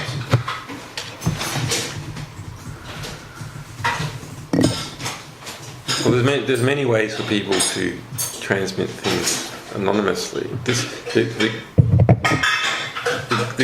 One of the greatest difficulties for sources is their proximity to the material. So if they have high proximity to it and it's a limited number of people know it, it is actually, doesn't matter what technical mechanism you then apply on top, it can be quite difficult for them to evade scrutiny. And it doesn't matter what country or regime you're in. But systematic injustice by definition is going to have to involve many people. And so while the inner sanctum of cabinet, maybe you can't safely get records out of this, but as those decisions start spreading down to lower levels, if they are to affect many people must actually have either the high-level planning that produces some unjust consequence, or the shadow of it. So maybe the whole plan isn't visible by the time it gets down to the grunts, but some component of it is visible. And this struck me when we got hold of the two main manuals for Guantanamo Bay. So the 2003 manual was the first one we got hold of, written by by General Geoffrey Miller, who subsequently went over to Abu Ghraib to gitmoise it, as Donald Rumsfeld called it. So that manual had all sorts of abuses in it. And one of the ones that I was surprised to see was explicit instructions to falsify records for the Red Cross. So, and how many people had read this manual? This was, all the prison captains at Guantanamo Bay had read this, and why would you risk telling the grunts this sort of information? It wasn't even classified. They had made it unclassified for official use only. Why? Because it's more expensive to get people who have classifications in. So when you want to hire all these contractors without classifications, it's cheaper. Well, you can't whisper to the coalface. You can't have the president whispering to the coalface because the coalface is too big. You can't have the president whispering to the intermediaries because then you end up with Chinese whispers, and it means your instructions aren't carried out. So if you take information off paper, if you take it outside an electronic or physical paper trail, instructions decay. And that's why all organisations of any scale have rigorous paper trails for the instructions from the leadership. But by definition, if you try and get a lot of people to do something, you're going to have those form of instructions, which means there is always going to be a paper trail, except for small group decisions. But small group decisions that don't end up going to the coalface and instructing hundreds of people, are they so important in the scheme of things? Well, it was funny that we went in Berlin. There's a place where they signed the final order. What's it called? Final solution. Wannsee. And these are Germans, so they documented everything. Yeah. So it's exactly your point, right? That in order to kill 6 million Jews, you have to actually write it down.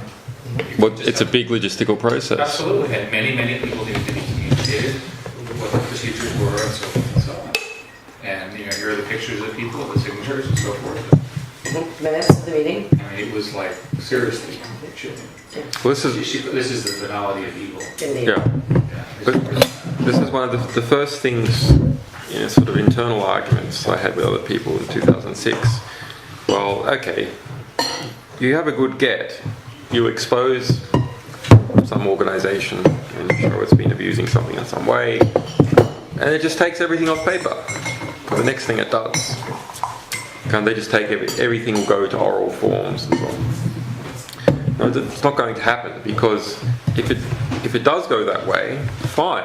If they take everything off paper, if they internally balkanise, so information can't be leaked. What is the cost?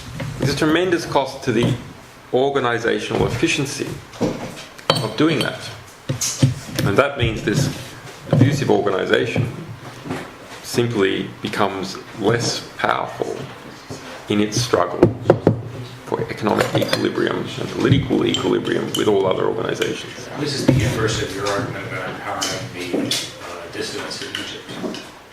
They need a mechanism to communicate. Your argument, by stopping the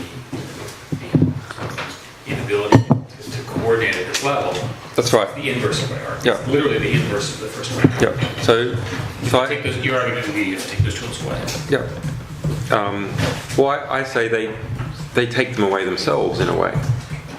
Once things can become public. So why is it that people engage? Why is it that powerful organisations? There's all sorts of reasons why non-powerful organisations engage in secrecy, which, in my view, is legitimate. They need it because they're powerless. But why do powerful organisations engage in secrecy? Well, usually because the plans that they have, if made public, will be opposed by the public. And plans that are opposed before implementation often don't get implemented. So you want to wait as long as possible. And then implementation eventually makes them public. By the very fact that they're being implemented, but it's too late by then to alter the course. So effectively. So if we get out, so an organisation, on the other hand, that is engaged in planning behaviour, that if revealed is not opposed by the public, it doesn't have that burden. It doesn't have that planning burden where it is forced to take things off paper. So this will be an efficient organisation, and this will not be an efficient organisation. And in the mix, as they do economic and political battle, it will equilibrate out. These guys will shrink and these guys will grow. Is that your fundamental justification, do you think, for what we're doing? Fundamental justification is that there's really two. First of all, the human civilization, in its good part, is based upon our full intellectual record, and our intellectual record should be as large as possible if humanity is to be as advanced as possible. The second is that in practice, releasing information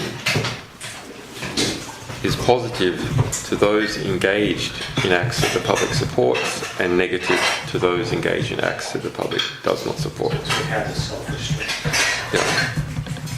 Form of restraint. Well, it can create a redress for an act of injustice that is revealed, and that's nice. But the larger effect is that it creates disincentives for organisations that are to create unjust plans or engage in unjust acts. One more follow-up. In 10 years, right, what does this world look like? In other words, if you extrapolate this argument. Well, we're at a bit of a crossroads, it can go either way. So that An optimistic scenario and a pessimistic scenario. So remember Philip Zimmerman's PGP case? Yes. That was just a grand jury investigation. It was moderately serious, but actually he wasn't convicted. No one at that time was being convicted. They were investigated. It changed the behaviour of tens of thousands of people who were involved in choosing to put cryptography into programs or not. All sorts of tortured copyright assignments and inter-software company structuring arrangements and how code was deployed were engaged in just from that negative signal of the grand jury investigation. So what that means is that signals about what behaviour is acceptable, what behaviour you can get away with, and what behaviour is beneficial to individuals engaging in it, and what behaviour is not, changes how many people behave. So we're at a crossroads now where those organisations that are fighting against those people who want to be able to publish freely and disclose important information to the public. I can't remember the beginning of the sentence now. You say that Get the we're at grammar right. crossroads now where those organizations fighting against those people who want to be able to publish freely and disclose information. Pretty long, wasn't it? Okay.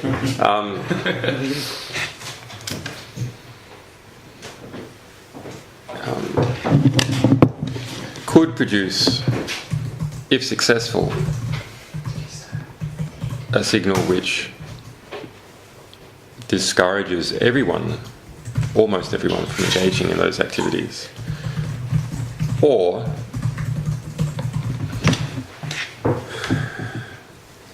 we and people who share our values could be successful, and that will then become the new norm of accepted behaviour.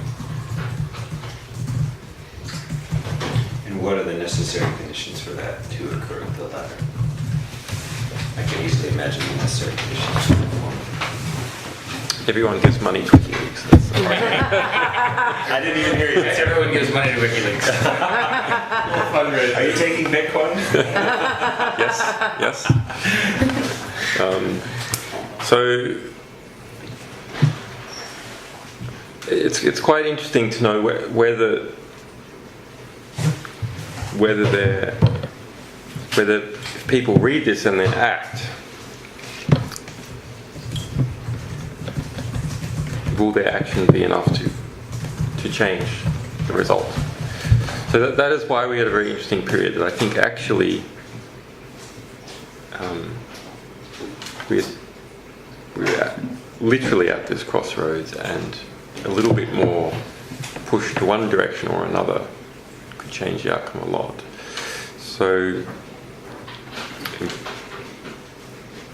people should, if they want to see the values that we promote succeed, promote those organisations and individuals that represent those values, and start taking on doing it themselves. I was going to say, or become. Yeah, become representations of those values themselves. I'm always hesitant in saying everyone should go out and be a martyr, because I don't believe that. I believe the most effective activists are those that fight and run away. Actually, not those who fight and martyr themselves, but those who fight and run away and fight another day. So that's about judgment, when to engage in the fight and when to withdraw. So to preserve your resources for the next fight. Would you make the argument that fighting and running away is not that, like physically fighting and running away is not that different from fighting anonymously? So long as you're sufficiently confident that your anonymity... If you have perfect anonymity, you can fight forever and don't have to run away. You pre-run away. Yeah. Yeah, it is pretty running away. Well, you can lower the courage threshold. I mean, that's one of the nice things that anonymity does. But maybe it's not the right way to put it. I mean, people often say, well, you were tremendously courageous in what you're doing, etc., etc. And I say, no, you misunderstand what courage is. Courage is not the absence of fear. Only fools have no fear. Rather, courage is the intellectual mastery of fear by understanding the true risks of the situation and opportunities. And then keeping these things in balance. And not simply having prejudice about what the risks are, but actually testing them. Because there's lots of sort of myths that go around about what can be done and what cannot be done. Actually, it's important to test. And you don't test by jumping off a bridge, you test by jumping off a footstool and then jumping off something a bit higher and a bit higher. Can I say a follow-up to that? And it goes back to what Scott was asking about the relationship between the person providing the information and the person receiving it. If we look at all the different societies around the world, presumably not everybody's starting on the same level playing field. There's some people that have a just greater education of the risks associated with using these tools. There's some people who are going to provide information in societies where the governments aren't as vigilant. There's some where they're very vigilant. And it would seem that a place like in Iran or in North Korea, where the combination of very vigilant regimes with populations that are still relatively new to these tools and the risks associated with them may not be able to actually have that understanding of the true risks of the situation and opportunities that you're mentioning. I think they're capable of learning like everyone else. These societies are much more political than the West. People like to talk about politics over dinner every night. So I'm not sure it's right to take this Western eye and think that these people don't understand the lot that they're in. Also, the extrinsic risks might be higher. The other risks associated with conducting a political life may already be quite high. So one has to keep these risks in proportion. Also, the risks, the potential rewards are much greater. And that one might be involved in some very grand historic moment and then become swept up in it. And because we all only live once,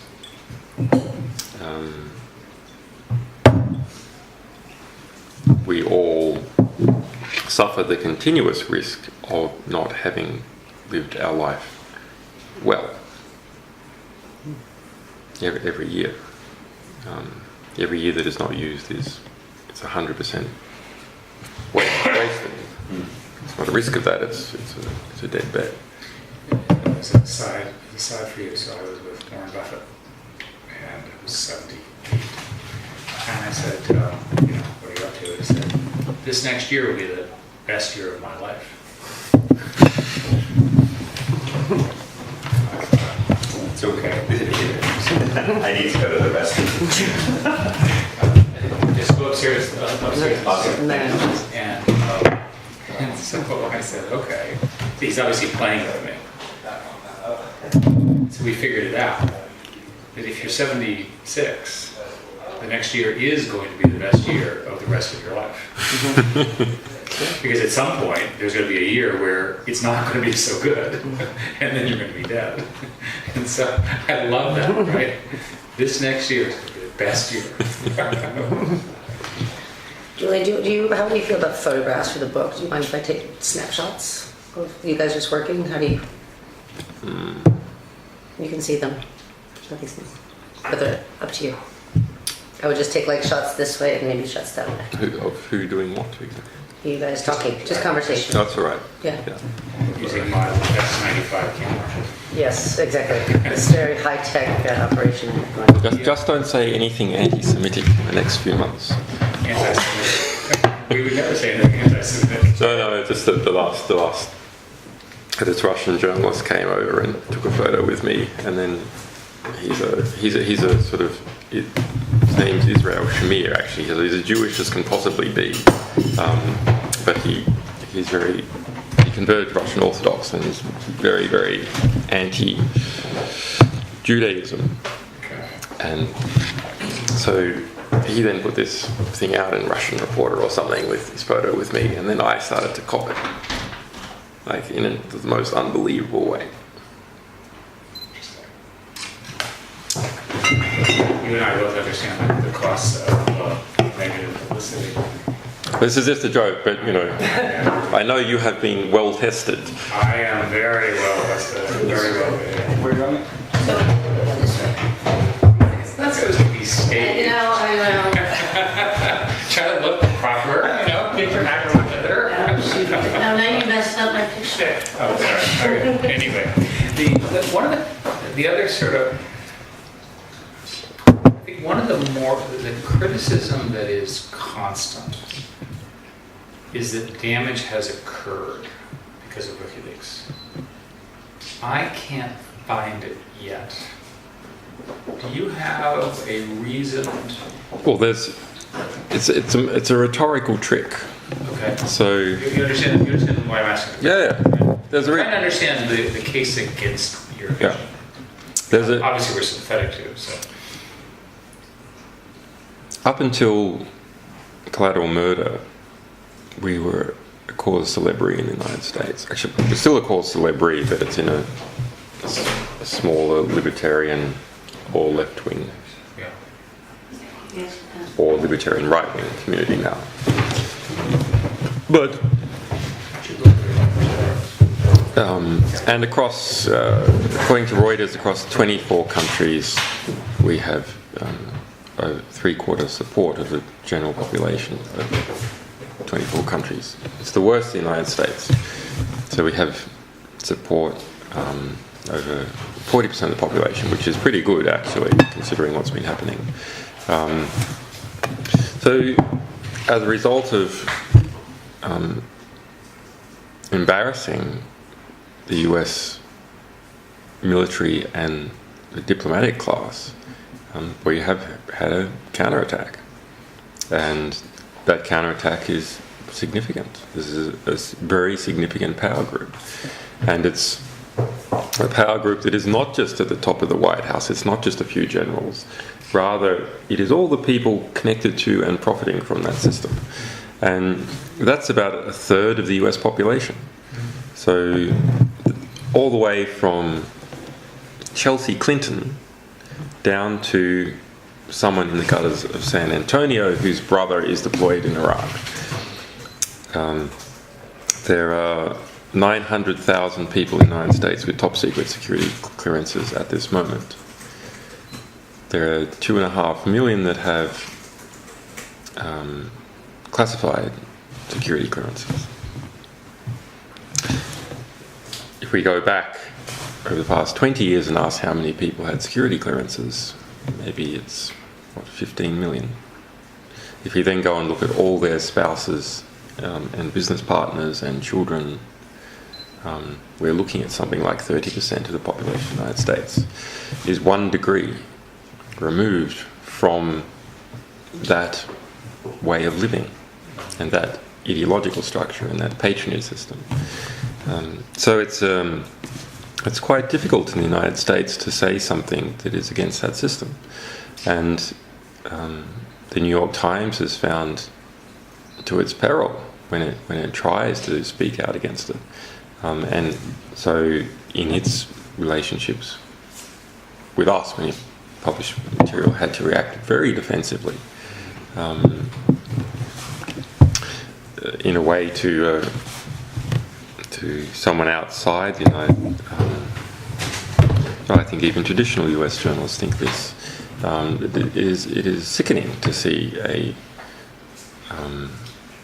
newspaper of any strength saying literally how pleased those words the White House was with its behaviour. So if we look at the attacks on us, they always talk about the words placed people at risk. But risk relative to what? Right now, we are at risk of a meteorite passing through the roof of this house and killing us all. That is a risk, it is true. But is it a proportionate risk? Is it a risk that is significant enough that is even worth speaking about? Well, the answer is no. Similarly with the word possibility. There's a possibility a meteorite could descend on us all in this moment, but it is not a probability. So these rhetorical tricks are often used by people who are making their argument in relation to security, that there is a risk of something, there is a possibility of something. What has to be done is people need to engage in sort of intellectual defense against manipulation by rhetoric, by understanding that if someone mentions that there's a risk without saying the risk is higher than crossing the road, or the risk is twice that of being stung by a bee, then you must ignore it. Similarly with possibility versus probability. Yeah, I can do all of this in my head too. Are there examples where a positive outcome that can be directly traced to WikiLeaks in the political sphere that you would want to highlight? Something, a specific, tangible, positive outcome. Well, the most significant one seems to be the Arab Spring. And you would argue WikiLeaks was a clear information. Well, Amnesty International did in its latest report, and Tunisian professors did. Because of my direct involvement, it would be unseemly for me to argue that directly. I'm not certain about directly. I am certain that we affected it and were deeply involved in it. I'm certain that we influenced it.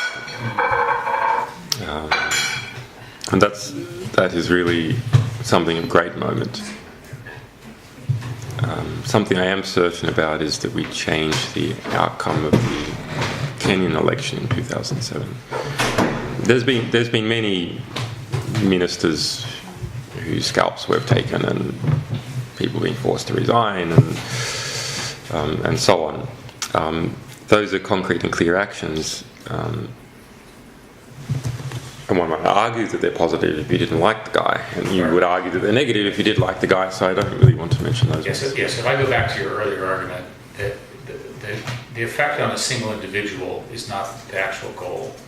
The actual effect is to change the system in some fundamental way, because you make the argument that these systems have become fiscalized. They're static, independent of any pressure.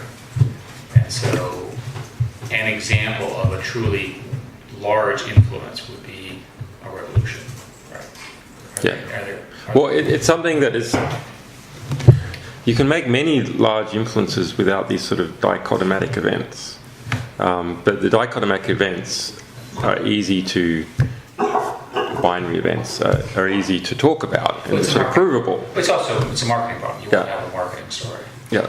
So one party or another party wins the election, and it changed. And that's a very clear sort of outcome. There's a revolution. One group was in power, then another group's in power. It's a very clear change.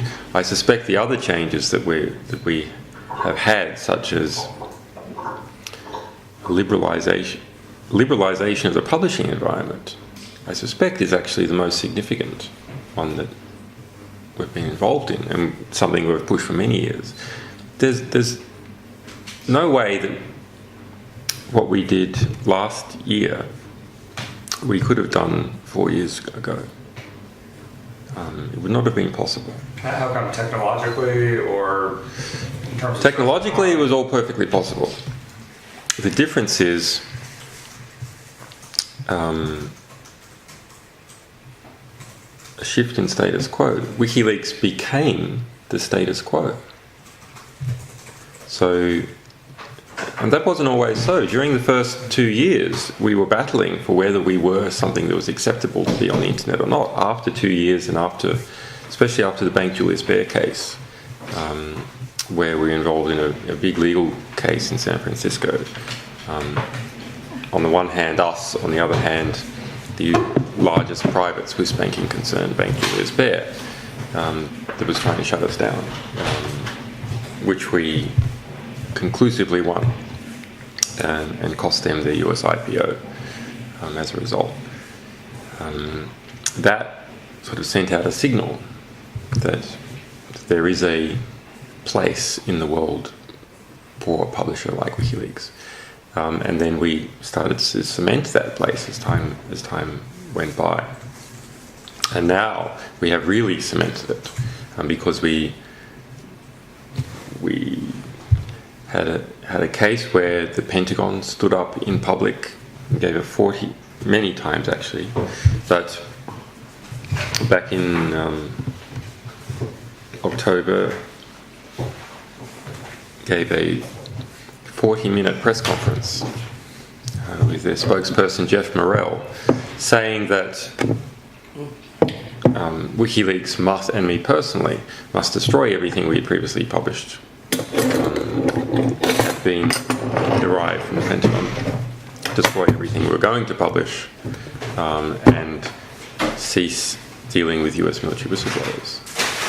The precise phraseology used was return everything that we had ever published, return everything we were going to publish, and cease soliciting information of US military personnel or US government personnel. Or the Pentagon would compel us to do so. And when asked by a journalist at the press conference, what mechanisms do you have to compel them? The response was, well, look, this is the Pentagon. We're not concerned about the law. That's perhaps a matter for the Department of Justice and the Attorney General. When you watched that, did you get the impression that there was just an unbelievable level of naivete or lack of understanding about the actual technology and technical aspects of this that would make that impossible? I did, but then I later on developed a more sophisticated understanding of what was going on in that press I conference. actually started out very unsophisticated.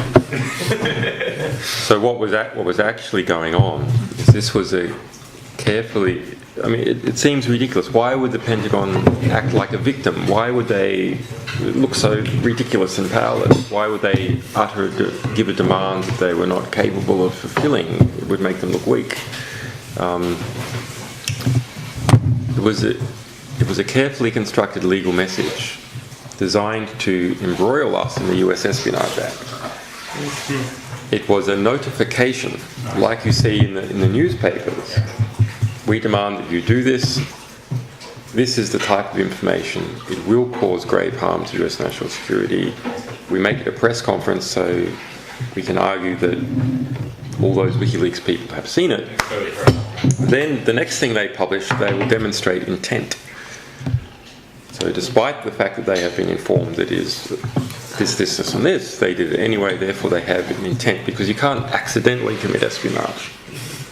No, That's why they're concerned with the past and not just with the present. Because there has to be a pattern of practice, and as long as each instance is a fresh instance, then there is no pattern. Yeah. But in saying no, which we did quickly, actually before we understood what the legal trap was, but in saying no, and then in relatively short order producing the Iraq war diaries, and it's one of the best things we've ever done.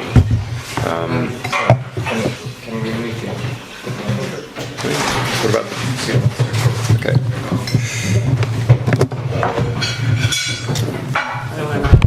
I wasn't going to steal it, but I'm just going to bring it. Moving into other room. I don't know, censorship argument for that thing. Increasingly using WikiLeaks information as a source, and done, sometimes done without even mentioning that it was a source. Sometimes, it's Well, they don't do it. It's a They don't do it so much sociology of anymore. information, which is In the fascinating. beginning, they wouldn't. Now they do. Right. It gives them more prestige now to say that it came from us than to. I know. Funny, isn't it? I know. It is. You It did also is. work for one reporter. I'll just show you something funny. Yeah. Please, William, this is spectacular. I'll just show you something. Do you like our slogan? Keep calm and Keep carry calm on. and carry on. Second World War. That looks like an original one, though. No, we were admiring It's not, pictures of all of the owners' ancestors. So these are Vaughan's ancestors. That's Vaughan there, my friend. So yeah, This is Vaughn? Okay. That's from Afghanistan earlier this year. And he's a sort of a reporter type, right? He's a war reporter. I'm sorry. Who is this? This is the owner of the house, my friend Vaughan Smith. Oh, right. I've been to his club. Yeah, so he's a war reporter. And although he was in the Grenadier Guards originally, and then I think he understood he got to go to the other side. You could get to go. You went to the other side, but also you could go to more wars as a war reporter than you could. And different ones. Different ones. It's better that way. And these And you are all wouldn't- family? This is his family? These are all family. That's father and mother, and they both live here. On the house on the edge. So it's a military family from a little ways. The other interesting guy is that guy there, Tiger Smith, the sort of brackish-looking one with the collar up, who's famous for killing 99 tigers back when that sort of thing was approved of. So he was Saving Indians. a Raj figure of some kind? Yeah. And, but, so here's the comedy part. So this medal, Vaughan's father was the Queen's messenger. So that means he would go on aeroplanes and deliver messages. Now, see this bag in his hand there? So you know what's in this bag? State secrets? Diplomatic cables. That's great. So he would go on this That's great. on the Concorde and have a seat to the left and a seat to the right, just filled with cable Really? bags, and deliver it. Sometimes they'd take computers as well, and you have people come to the bay of the aeroplane and guide it in, make sure it's not stolen. And other guys waiting at the other end to take it. Then what does he say about it? Well, he's sort of horrified on the one hand and deeply pleased on the other, because if they just used him, none of this would have happened. Well, and before you guys came in, he's saying that you've been here for about 6 months, 8 months. 8 months, yeah. So this is your home. What's a lovely place? I got these this morning from, because I have to go to the police station every day. Unfortunately, I get crazed fans turning up there. Oh, really? And they hand you things? So this was a French girl who drove up from France. Really? How far is the... I've had girls drive from France, Catalonia, Norway. Didn't drive from Norway, flew from Norway, Amsterdam. I had a guy from the US sold his boat and came over here. Captain Morgan. How far is this police station here? About 2 About 15 minutes, 20 minutes. Wow. It's pretty funny. The woman from Catalonia was the most amusing. So she turned up at the Frontline Club and tried to convince them that she was Wikileaks star Spanish programmer. And of course, they're not knowing anything about programming. It's like she just gave some techno babble, and they assumed it was true. And then after a while, they're like, "Yeah, well, you can't really see Julian. He's in seclusion." But okay, so I put her up for free for one night, and she had this habit of sort of listening in on a bit of conversation and then sort of reincorporating it into a story. And like saying, "Oh, I know this person. Oh, look, there's so and so." But within 2 days, this had all come undone, and she'd been sent along. And then 2 weeks later, there's a phone call saying, "Oh, so 2 weeks later, I'm here, and the police come to the door, and they're saying, 'Do you know Ruth?' Ruth who? Your fiancée?" No. Well, she stayed at this property all night, and she says that you were going to pay the taxi bill. And I'm like, "What taxi bill?" So it turns out that she had come from Catalonia to London, got a black cab from London to here, £500. She had £50. Convinced the taxi driver that her rich, famous fiancé would pay for it. They were just in a bit of a dispute at the moment, but it was sorted out in the morning. Then she had gone to the edge of the property and convinced them that she was my fiancé, and the taxi driver wouldn't go because he wanted his money. The people at the edge of the property put them both up for the night. At what point do you just pay her for the creative vision? It's for the entertainment. I mean, it's just so creative. It's almost impressive. And then she was eventually arrested for fare evasion, because no one going to pay the bill.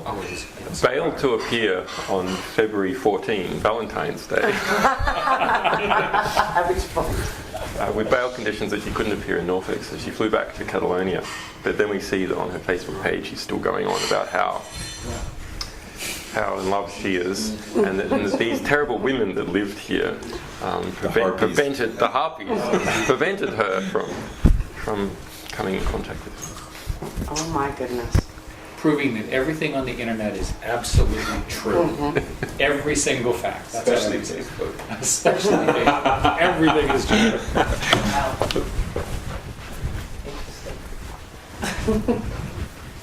Did you have a question? No, I'm good. I'm good, actually. I want to be sensitive to your energy and time. I think it would be interesting to talk a little bit about... Maybe you should go for a walk then. Yeah, it'd be nice. It'll be interesting. I'm not sure. It'd be interesting to talk about the various sort of what if scenarios, right? Because that's what we're very interested in. This is Jared and I do this all the time. What are some scenarios that could play out? Try to actually think about it. You have all these different actors and players. You obviously think about it. You're basically a physicist, right? You think about it that way, right? So, Well, actually, in thinking about what if scenarios, I think there's actually it can actually be useful to think what if in the past. Like while we were sitting there, one of our chapters looks at intervention in the context of a futuristic genocide. But I think it's actually a more useful conversation in terms of understanding the role that Wikileaks could play in a situation like that to ask, in 1994, had the technological state of the world today been the technological state of the world today been the technological state then, and WikiLeaks was around during the Rwanda genocide, what might have changed? How might things have been different? Just wondering if the weather will change. Yeah, I think the weather. Welcome to British weather. Well, the cloud will move. The Rwandan genocide. Yes, I think it would have been. I think it would have been a bit different if they had internet and number of phones in Rwanda. I think the message would have come out more, although maybe not that much. I mean, in the Congo, We should take all the bad things happening in the Congo aren't really getting much traction in the West. That's a fantastic tree. It keeps us totally dry. That's good. And I guess, I mean, that's sort of, there's a larger what if question here, which is, it's part what if and part why. Like, why haven't there been people in places like Iran or North Korea or Congo, releasing documents in the same ways as there have been, say, in Western democracies? Well, we did have gotten a bit of material from Iran, actually. I think it's not that easy to do a WikiLeaks in a combination of technicalities and reputation and funding and so on. It's not that easy to do. And we don't... That's keeping reputation. Right. I just wanted to make sure that was what you were But thinking. let's ask the question bluntly. So why are you not getting enormous numbers of anonymous USB drives about the bad documents in African countries that are run by these evil dictator types? Don't you think that everyone would be incentivized to use you? Shouldn't they? We have gotten some decent African stuff, decent East Timorese stuff, lots of decent Latin American stuff. Is it because these governments don't write down as much of the stuff? They're not as networked. Okay. Some of them, like the Tanzanian government, use Kiswahili. They don't use English as their governmental language. A lot of it is to do just whether they perceive that WikiLeaks is a political actor within their country. So for East Timor, once we started doing a little bit of East Timor, we got a lot more East Timor, and then the sort of flood opened up, and it just became routine for them to give us material. But they need to perceive that we are part of the community. For Russia, I think the small amount of material that we've released about Russia, although now we have this RU leaks that has been doing pretty well, but historically the small amount of material that we've been releasing for Russia is actually a positive sign, in that the Russian internet sphere is actually very vibrant, and so it's just there. It's amazing. Yeah, so it feels that it doesn't look outside so much. Why would it look at an English language website like WikiLeaks? I mean, it has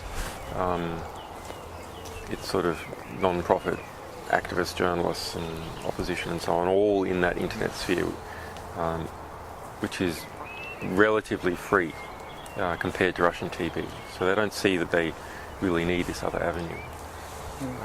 It just seems like there was a site that there was a publication of a whole bunch of FSB documents on an American server, which was then immediately hacked and they were taken down and never seen again. It's not so easy to do. It's not so easy to publish against powerful state actors, actually. I mean, you've talked a lot about the importance of the name. That's been sort of I think, an important theme in this conversation. And so it makes me wonder, how much the kind of there's the debut in which the site goes live. Then there's really the major debut where it becomes a household term or a household name. And one of the things that we're playing around with in the book is we haven't properly used that yet, though. I mean, we haven't been able to grow as fast as the name has been able to grow.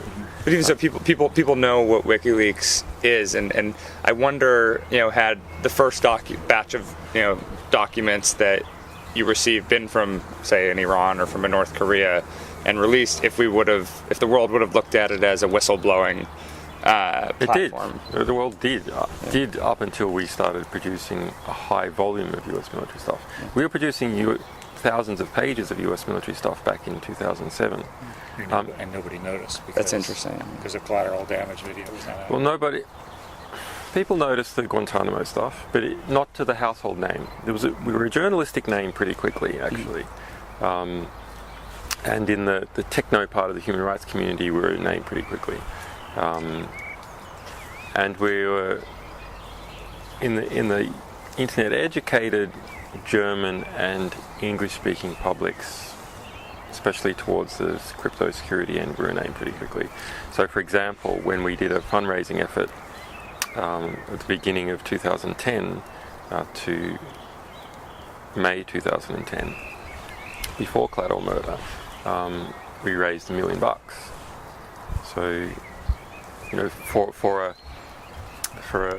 a new sort of new in terms of concept, non-profit journalism group to raise $1 million in $20 donations, that's almost completely unheard of.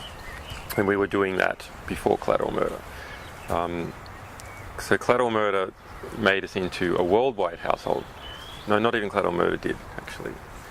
Made us into a US household name.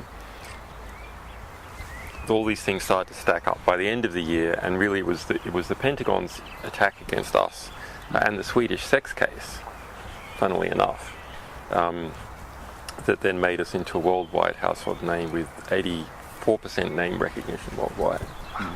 That's interesting.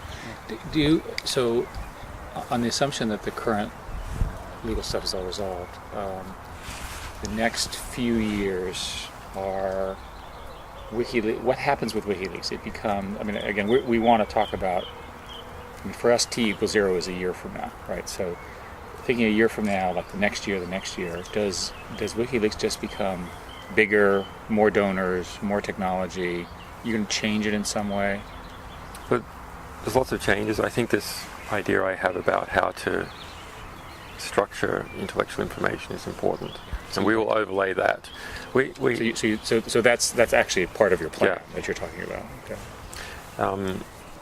When you do have a presence, when you have such public recognition, you have the luxury of being able to take fairly complex intellectual ideas and push them up.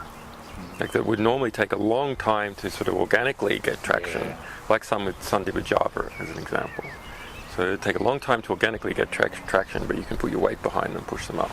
So we have some of those moves we can make. But also I've seen that it's very difficult for us to be a command and control organization. And you spoke about the difficulties that you had to learn with Novell. But for us as an organization, like a command and control organization with a leadership and people who carry out tasks, we're in a position where we have the full force of the superpower and its investigative organs and the rest of NATO operating against us, bribing people,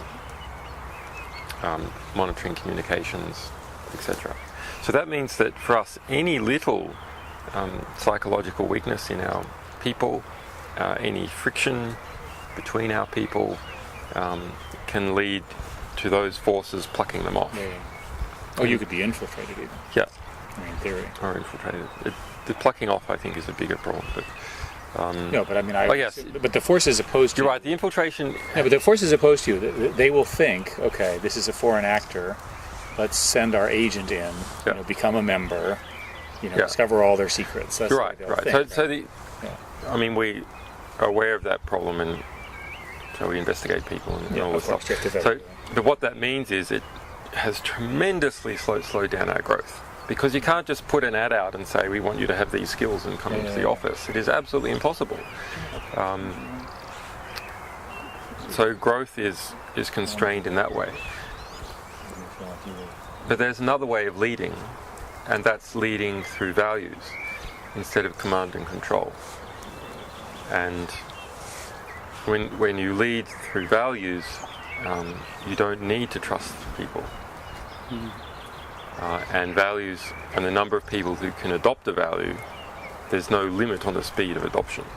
It will happen very, very quickly. As it's not supply in terms of the employer supply limited, rather it's demand limited. As soon as people demand the value, they can adopt it. I say that the way I express that is that the power of an idea is underappreciated. Right. But if you can get the idea inserted correctly, then millions of people. Right. So my comment would be that the deeper ideas that you're talking about they're either not understood or they're being fought by misinformation. Right? As you said, it's a clever use of words to turn against you or what have you. So you have, I think, a challenge to get the deeper arguments that you've made to us heard over all these other forces. Well, I mean, people saying it. Well, actually, you say lies long enough, people start to believe them as well. So the Afghan release was a terrible thing. This has now sort of spread so fast that we're basically given up trying to knock it down. The energy's better off spent doing something else. But we do see that we are educating a whole range of people about us and about our values and about things that we believe in. And now what is happening is that these people are finding each other across the world and across states.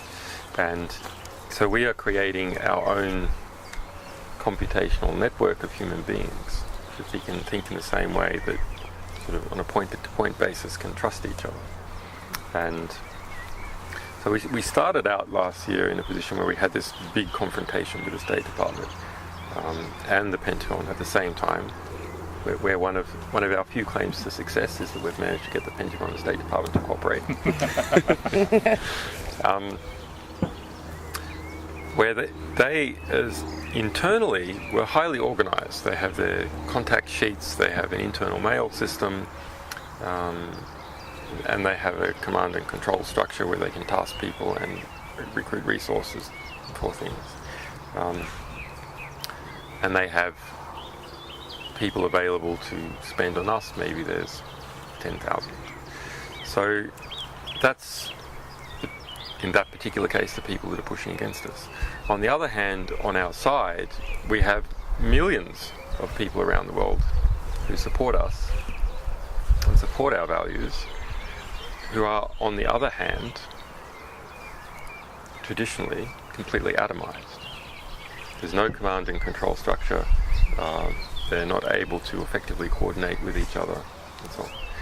So that's the starting condition. But of course, an organization starts to form with these people as they find each other locally and as they discover each other, and they become optimized. That network of nodes starts linking up and becoming more and more efficient at comprehending its environment, planning for action, and then acting. So there's some plans we have to potentiate that. So they're probably out by then. So we're going to take these graphs of several million supporters, and do you know what simulated annealing is? So when you have an alloy, rather when you're trying to make an alloy of two different metals, and the idea is you put these metals together and you mix them together, and they settle, the molecules of the two different respective metals settle into an arrangement with each other where they are in the sort of tightest attraction to each other, the lowest energy state. And to get them into this state can be quite hard, because if one molecule might be buddied up with another to its left, but the strongest arrangement might be if it joins the molecules to its right. But it's already close to the ones to its left, so it has to it needs a kick to get out of the position it's in and into this new position. And so this is called annealing, and you'll see that when people are making these alloys, they will melt the metals together, pour them, and then let them cool a bit, and then heat them up a bit, let them cool a bit, heat them up a bit, not so much each time. And they might even do things like smack them and hit them, so they might actually physically smash them. So we have this system we are developing where we will put all these people into a network which we will anneal using a simulated annealing method, so that there is the tightest possible human arrangement between these million people. Around the set of principles. Around the set of principles, that's the unifier. I see. And then we have an efficient computational, in terms of human computation, efficient computational network which can observe, plan, and act. So another criticism, I think, is with respect to WikiLeaks, you were careful, according to reports, to work to redact sensitive information. As I understand it, there was an editing process. Somebody had to build a specialized search engine because the documents were so complicated. There was a fairly lengthy review period with the mainstream media, et cetera, et cetera, et cetera. And that's all, I think, fairly well documented. Now, imagine another person, not you, who does not have the same values, but has the same technology, because the technology is obviously copyable. What happens when there's more of them than there are of you? Or one of them and one of you? Sources. So who holds WikiLeaks accountable? We have our values. How do people see whether we're sticking to our values or we've betrayed our values? How do people, maybe they don't like our values. Maybe they do like our values. How can this human economic ecosystem discipline us or encourage us in particular directions? So sources speak with their feet. If sources believe that we are going to protect them and that we're going to have high impact for the material, they will simply give us material instead of giving it to someone else. So that's one way in which we are disciplined by the market of sources. So it's a selection bias, basically. Yeah. So the question is, well, could sources pick another group that were going to publish without any harm minimization procedure at all?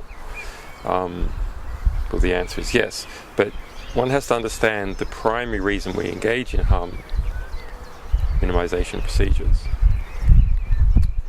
It's not actually because the material we will release will have a reasonable risk of producing harm as a result of disclosure. That's very rare. Rather, there is actually a probable risk that if we don't engage in that sort of behavior, our opponents will opportunistically attempt to distract from the revelations that we have revealed, very important matters, by instead speaking about, is there a potential for harm, and therefore is this release hypocritical, given that we want to promote justice, and is the organisation hypocritical?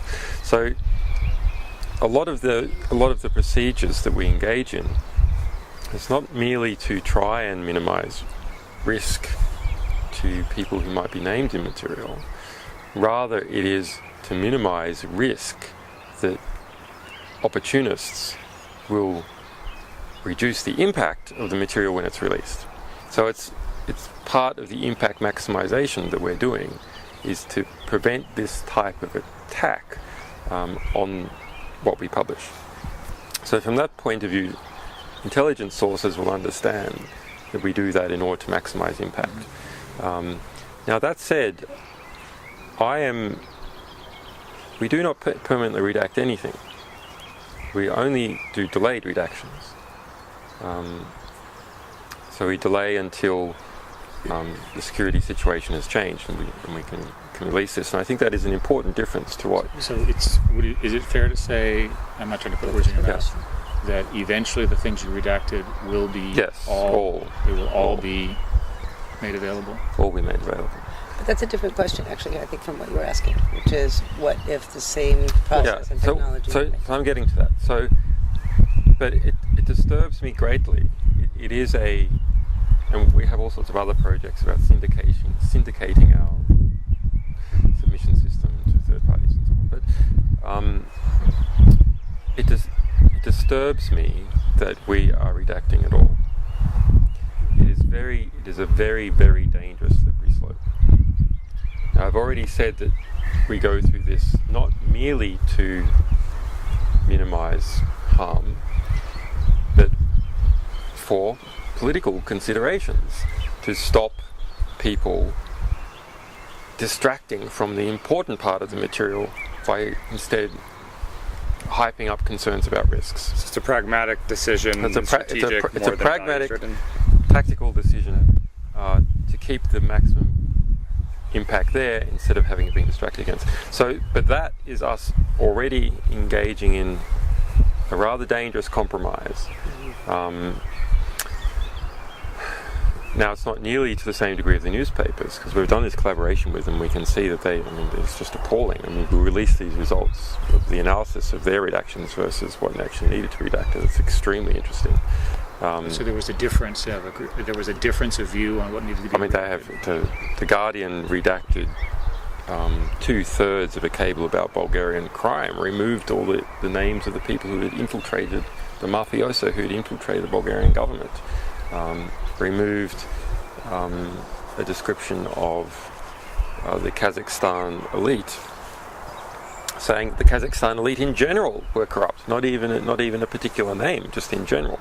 Removed a description that a energy company out of Italy operating in Kazakhstan was corrupt. So that they have redacted for naming of individual names of people who might be unfairly put at risk, just like we do, as we require of them. They have redacted the names of individual mafioso, because they're worried about they might get sued for libel in London by these mafioso. They have redacted the description of a class, Kazakhstan elite. The class has been corrupt, and they have redacted descriptions of individual companies being corrupt, because they don't want to expose themselves to any risk at all. And that's true for the Irish Independent, even though a very good newspaper, the Journal's totally on side legally, they do this.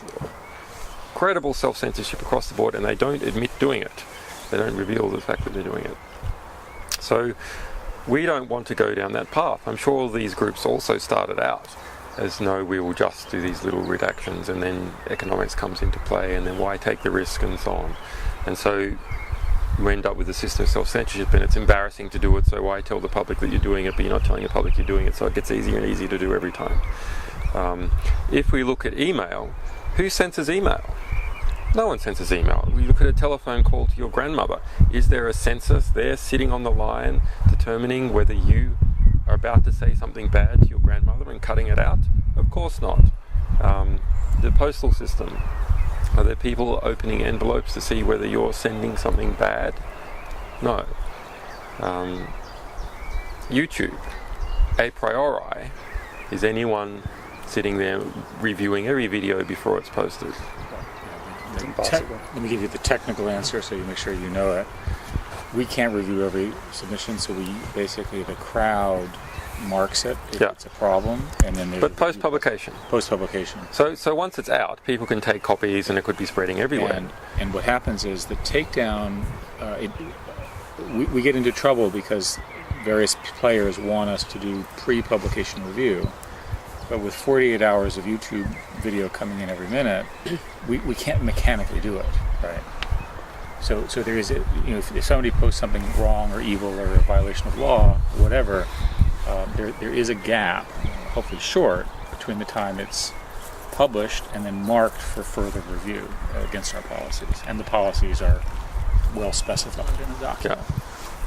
It's a pretty high bar, though, but to take stuff down. It's not just wrong as in like factually wrong. But under the way these things work, commercial websites have it. We can decide what we want to allow, what we don't. We have a set of criteria. You can see them, you can read them. So we don't want, we want some kinds of videos and some other kind, and we don't want other kind of videos, and you can't violate copyright and all that kind of stuff. Well, I rather like what happened to collateral murder. So collateral murder was instantly got flagged up by our opponents as rated over 18, so no one could see it directly on YouTube without logging in. But for an embed, they could see it just fine. And so my interpretation of this is that when there's an embed, someone else's brand is on the damn thing, and when it's not an embed, your brand is on it. Without knowing the specifics, all I can tell you is the system is responsive to the post-publication feedback. There have been a couple cases in YouTube where there have been rating scams where, Jared will publish a document and people will decide they want to demote him. So they'll give him a lot of negatives because he's being attacked, and then he becomes unfairly lower ranked than he really should be. So these systems they're manipulable by pressure groups, and I would think that would be a constant. Sometimes by regimes. I mean, there's some autocratic regimes that will flag content posted by activists as inappropriate. Yeah, we've had stuff that we've posted or anti-Scientologists who've done. I think there were 5,000 Scientology videos were removed from YouTube when some lawyer claimed that they're all swore that they're all his copyright, etc. So we suffer because we do purely really political. I don't mean party political. I mean to do with this political sphere and how power is delegated. That's when we are political. Because we do deal with almost purely political material, there is such scrutiny on us that if we,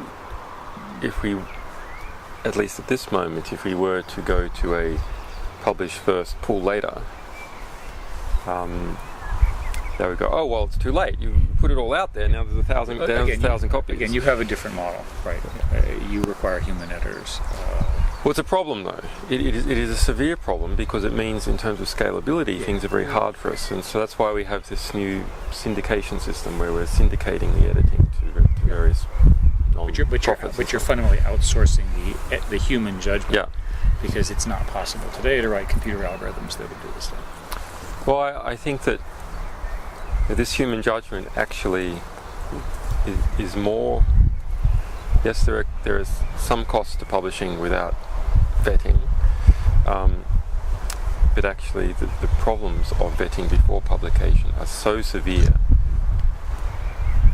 that they are much greater problems. And if you had to choose between these two, you would choose publication without vetting. So that's also interesting to us. That says you would fundamentally prefer. You're so concerned about this human judgment and the possibility of bias. Then you expose yourself. We'd ask for we'd ask the weight, if you like, on the people giving us material. You exercise your judgment about what you send us, but everything you send us we're going to publish. Otherwise, we will be compromised, and other people will also try and once they understand that we have a lever to determine what is published and not published, people will try and get that lever by levering us. I want to make sure we've got, Jared, other questions, Lisa? Well, I had a follow-up question on that. I mean, again, we're looking futuristically in each aspect of the book, and what I wonder is, you have a certain volume of content that you're getting right now, but at a certain point, and at one point, Twitter only had so much content as well. At a certain point, it does become so overwhelming that to your point, if there's no, if you publish everything that gets sent, at what point is there such a mixture? Is there so much content that is just manipulated that it essentially drowns out the legitimate? The manipulated content will never be the issue. Although there is something to be said for having a perfect record, which we do at the moment. But manipulated content will always be an insignificant quantity of material. And the reason is it takes economic work to manipulate content. To do it well, you need someone who's even more intelligent than the person who would have created the original document, even more informed. And if the whole document is going public, this is not like a news story where you give the journalist manipulated content. You have to fool all the opponents and everyone else in the world with the material. It's a lot harder. So, and at the same time, every organization generates a mountain of paperwork and internal records just by virtue of its activities. So all those records are produced for free. So the legitimate content will always outweigh the manipulated content. The problem is that That as soon as a people small bit find of it- manipulated content can devalue the large amount of unmanipulated content. Can I disagree with you on one point? I fundamentally believe that disinformation becomes so easy to generate, and because complexity overwhelms knowledge, that it's in the people's interest, if you will, over the next decade to build disinformation generating systems. That it should be true for corporations, for marketing, for governments, Yep. and so forth.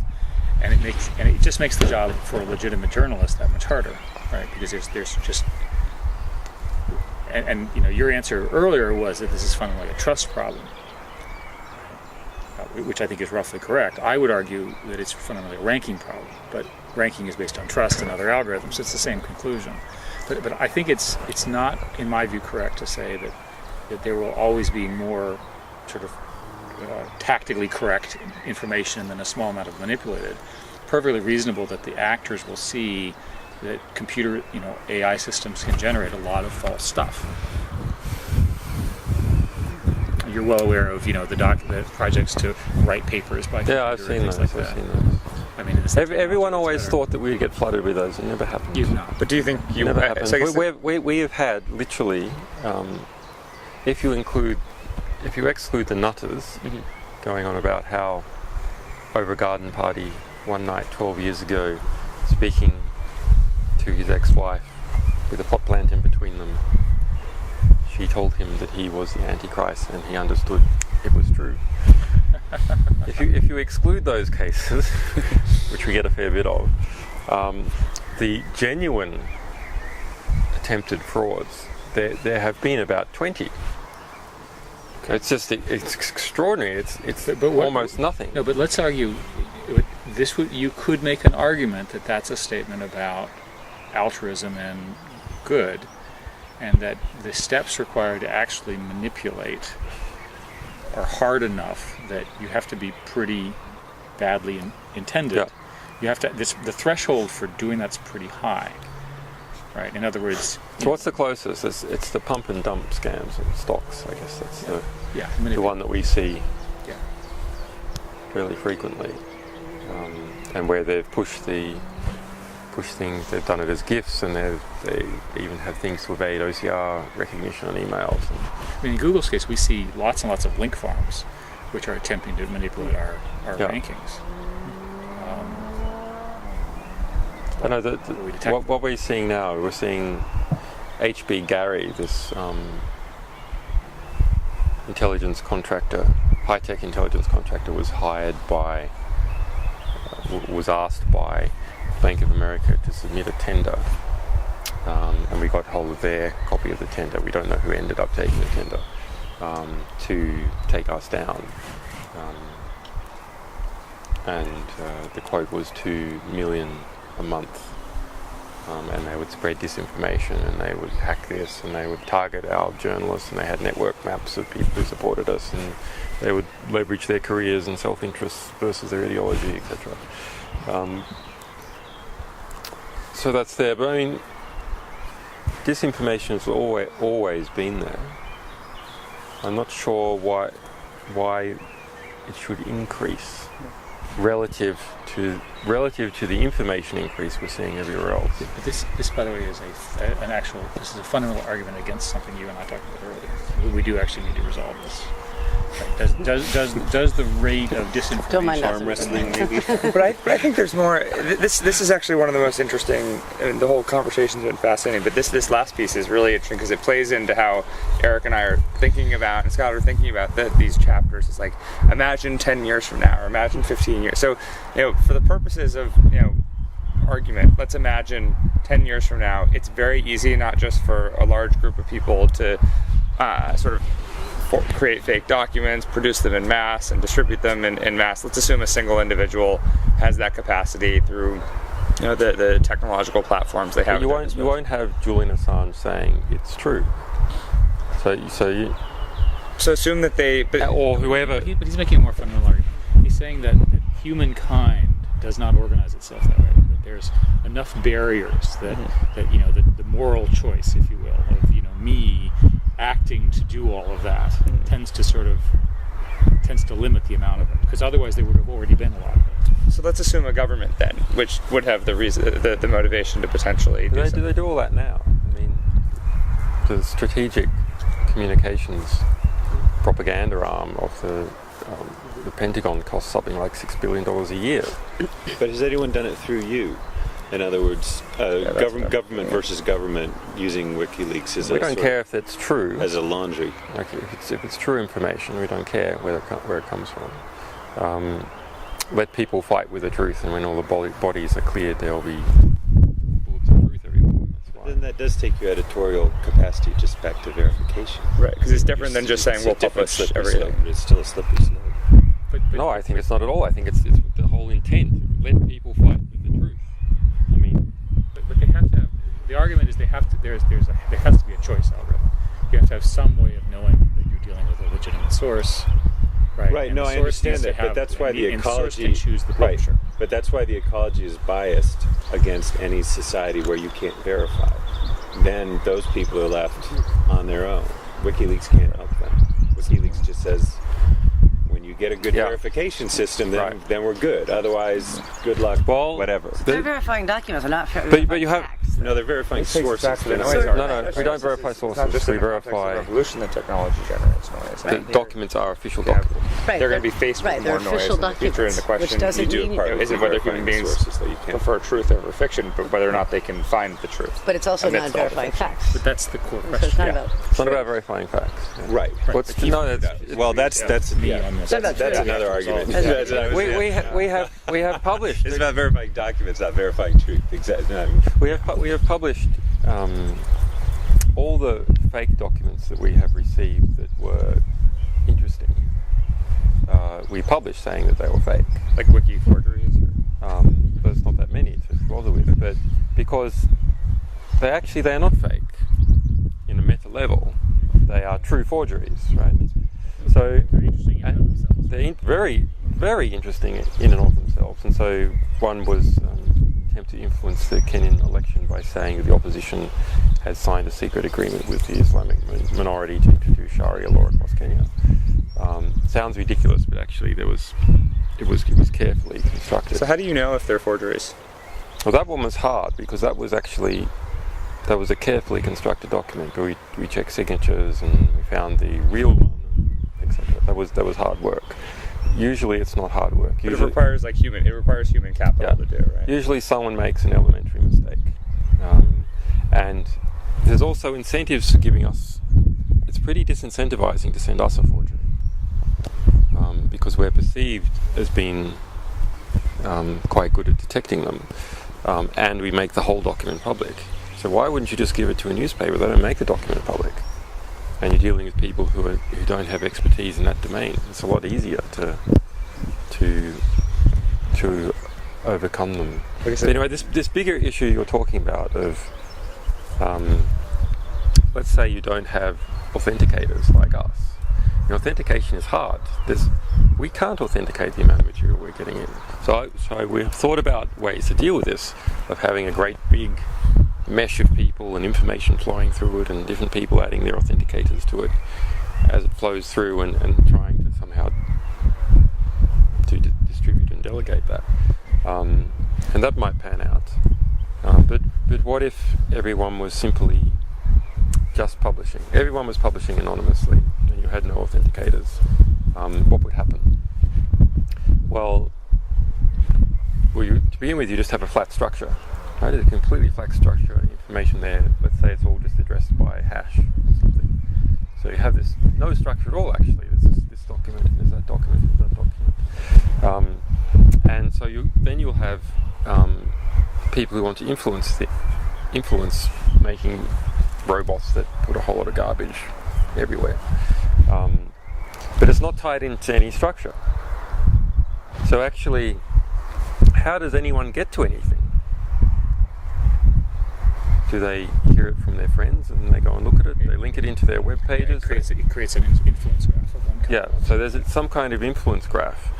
that you use to get the information. So you can flood the internet with information. That doesn't mean you're going to flood the influence graph with information. That's something that's different. That's the modern story of ranking. I mean, the web is full of spam, but spam gets ranked low because of the influence and link structure and so forth and so on.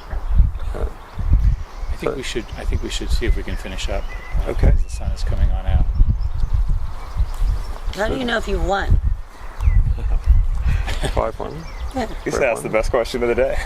Yeah, how do you know if you've won?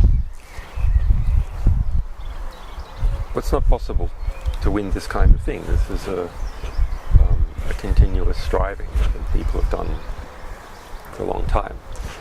Of course, there's many individual battles that we win, but it is the nature of human beings that human beings lie and cheat and deceive and organized groups of people who do not lie and cheat and deceive find each other and get together, and because they have that temperament are more efficient because they're not lying and cheating and deceiving each other. So that is an very old struggle between opportunists and collaborators, and so I don't see that going away. I think we can make some significant advances, and it is perhaps it is the making of these advances and being involved in that struggle that is good for people. So the process is in part the end game. It's not just to get somewhere in the end, rather this process of people feeling it is worthwhile to be involved in that sort of struggle is in fact worthwhile for people.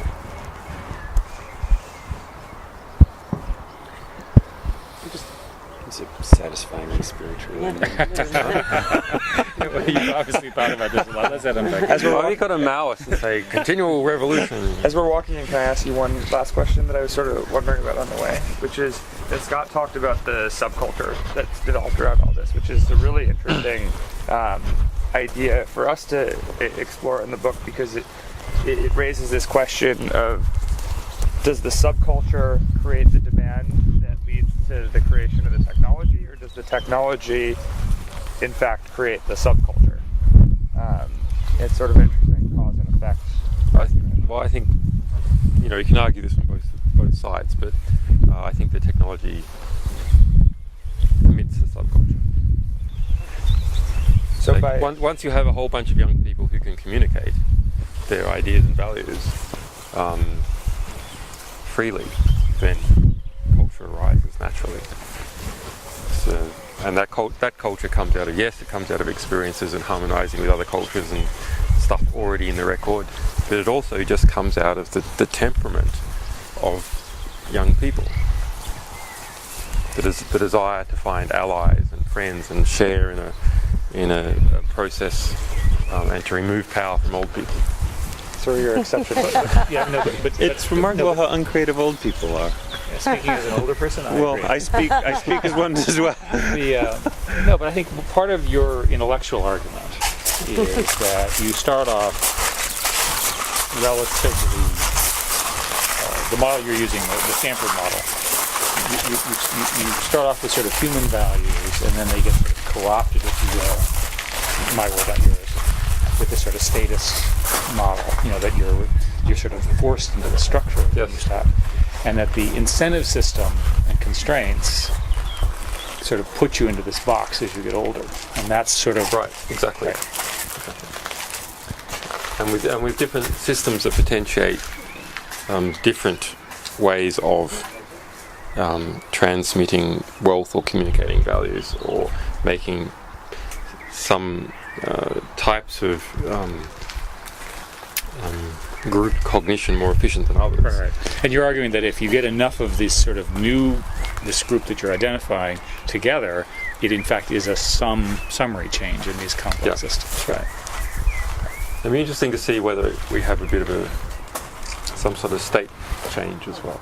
Yeah. I mean, revolution is a big state change, like everything was in this state and then it collapses into another state. Yeah. And those transitions happen very quickly. It'll be interesting to see whether we will have a broader general globalized cultural change that has this fast transition. It's possible. Yeah. One thing I have learned is things happen fast because of globalization, Right. right? Because everything's interconnected. Yeah. Didn't used to be true. So information, money, and wealth can spread around. I mean, that's one of the. I mean, the big issue with globalization is that you can be an arsehole and move your money elsewhere. So fast EFTs, fast wealth movements, fast signing of contracts, which are a type of wealth movement. These encourage opportunism, because if political sanction, if money can move faster than political sanction, then you can just keep moving the money through the system and growing it as it moves through the system, have it become more and more powerful. And by the time the moral outrage comes to stop it, it's too late. It's gone. So what's happening now on the internet is that political sanction. By political, I mean the way I use political the way Australians use it, by the way, which is it's not about party. Is that Australian? It's not about party politics. It's Yeah. just The body politics. the body politics. So political sanction is now able to move a lot faster than it did before, and possibly as fast as money. Not in any individual transfer, but in the complex structuring arrangements you need to make transfers. These can take a while. That's everybody ready? Let's move on. Okay. You're going to think of another question, Eric. Oh yeah, no, I have lots. Julian, you've been so generous with your time. Really appreciate it. Do you have a bracelet? I do, on my leg. Yeah. It's not a bracelet, it's a manacle. A man. Good conversations do tend to go on. And just out of curiosity, so as you get ready for this sort of next court thing you have to go through, unfortunately, the legal team comes over and visits every day. Well, you can't come over every day out here from London. I did 8 hours travelling per day. Actually, I fired part of my old legal Yeah, I team. just saw that. Because- You end up like on the phone a lot. Well, what ended up happening is that they were charging, after promising not to, £730 an hour to sit on that train coming out from I see. London. But I was rather unhappy about it. But at the end of the day, do you end up having visitors every day, basically, or is this relatively? There'll be my staff or Yeah. so on. Yeah. More interesting visitors every week or something. Okay. Well, I hope we have been at least a distraction from all of that. So we wouldn't mind a leak from Google, which would be, I think, probably all the Patriot Act requests. Yeah, which would be illegal. Depends on jurisdiction. Da, da, da, da. We are a U.S. There's higher laws, First Amendment, I've actually spent quite a bit of time on this question because I'm in great trouble because I've given a series of criticisms about Patriot 1 and Patriot 2. Because I think they're because they're non-transparent, because the judge's orders are hidden and so forth and so on. And the answer is that the laws are quite clear about Google in the U.S. We couldn't do it. It would be So illegal. we're fighting this case now with Twitter. We've done 3 court hearings now, trying to get the names of the other companies that fulfilled the subpoenas to the grand jury in the US. Twitter resisted, and so that's how some of us became aware. They argued that we should be told that there was a subpoena. I wasn't told, but This is concerning you. yeah, me concerning personally. Wikileaks, yeah. Yeah. But 3 other people. But we know there's at least 4 other I can companies. certainly pass on your request to our general counsel. Tell them to argue that we should be told. So your specific request is that Google argue legally Yeah. that WikiLeaks as an organization should be informed, Or any of the individuals. but the individuals, if they are named in a FISA. Yeah. Okay. Yeah. I will pass that along. Great. and we'll see what comes And back. tell them to bring back all the other ones as well. We're into the restroom. Why don't we all sort of figure out what we're going to do next in a minute? But let's let Julian get back to actually running the empire. no, he's good. You have the other thing is in terms of running WikiLeaks. I keep asking. I'm just curious. Running WikiLeaks, are you able? I mean, you have a staff, right? So you have to talk to them. Yeah. Right? You have to call them, and I mean, I assume you could do email and all that. No, I don't use email. because it's It's too dangerous. And encrypted email is possibly even worse because it's such a flag for endpoint attacks. It's like attack that endpoint. There's an encrypted. But we do have encrypting phones, and unfortunately they don't work in all countries. But the SMSs work in all countries. So when you speak with a staff member, it would be typically on the phone or in person? Typically in person. Typically in person, you'd ask them. I've kind of gotten like Osama bin Laden now. How big is the staff? Excellent. It's about 20 people. Yeah, but roughly then, if I were to describe it, people come and visit. You're using technology carefully to manage things, and you're well aware of people watching you and so forth. Given Yes. yeah, and that's been true for a while. I think Yeah. in reading about it, Yeah. it's not. That's been true for at least a year and a half. Well, there's been various times. I mean, one of our people was ambushed by the British intelligence in a Luxembourg car park in 2008, early 2008. So that was the first And what did they do? concrete. They followed him there to a supermarket, and when he came out of the supermarket, they were waiting by the car, and said, man in his 40s, nice watch, confident, tall, James Bond, very stereotypes of a character, good shoes, and started to ask questions about WikiLeaks and me, and told him it would be in his interest to come and have Oh, really? a cup of coffee and chat about things. But it was a clear threat that it was a supermarket car park. He could have made that approach somewhere else. It was made in the car park of the supermarket. Do you identify himself as British intelligence? No. The acts, I mean, there's no one else like that who would be interested. And he was told by our guide that our guide wasn't interested in me. See you later. Sorry, buddy.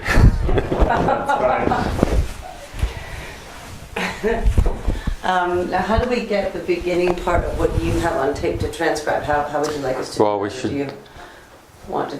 How should we? Because he was kind enough. Hey, we should give it to you, and To might Les. give it to you now. Might be safe. If you don't mind, and then we'll transcribe and send it all back to you. Can we just FedEx you? Yeah. Yeah. Is that safe? Tremendous amount of self-censorship, and this self-censorship occurs in part because people don't want to move up into the upper parts of the pyramid. They don't want to come under legal attack and other coercive uses of coercive force, but they also don't want to be killed. I see. So that discourages people from behaving a certain way. And then there are other forms of self-censorship that are concerned about missing out on business deals, missing out on promotions, and those are even more significant because they are lower down the pyramid. And the very bottom, which is the largest volume, is all those people who cannot read, do not have access to print, do not have access to fast communications, or where there is no profitable industry in providing that. Okay. So we decided to deal with the top of this censorship pyramid. The top two sections, the threats of violence and the delayed threats of violence that are represented by the legal system. So in some ways that is the hardest case. In some ways it's the easiest case. It's the easiest case because it's it's clear cut when things are being censored there or not. It's also easiest because the volume of censorship is relatively small, even if the per event significances can be very high.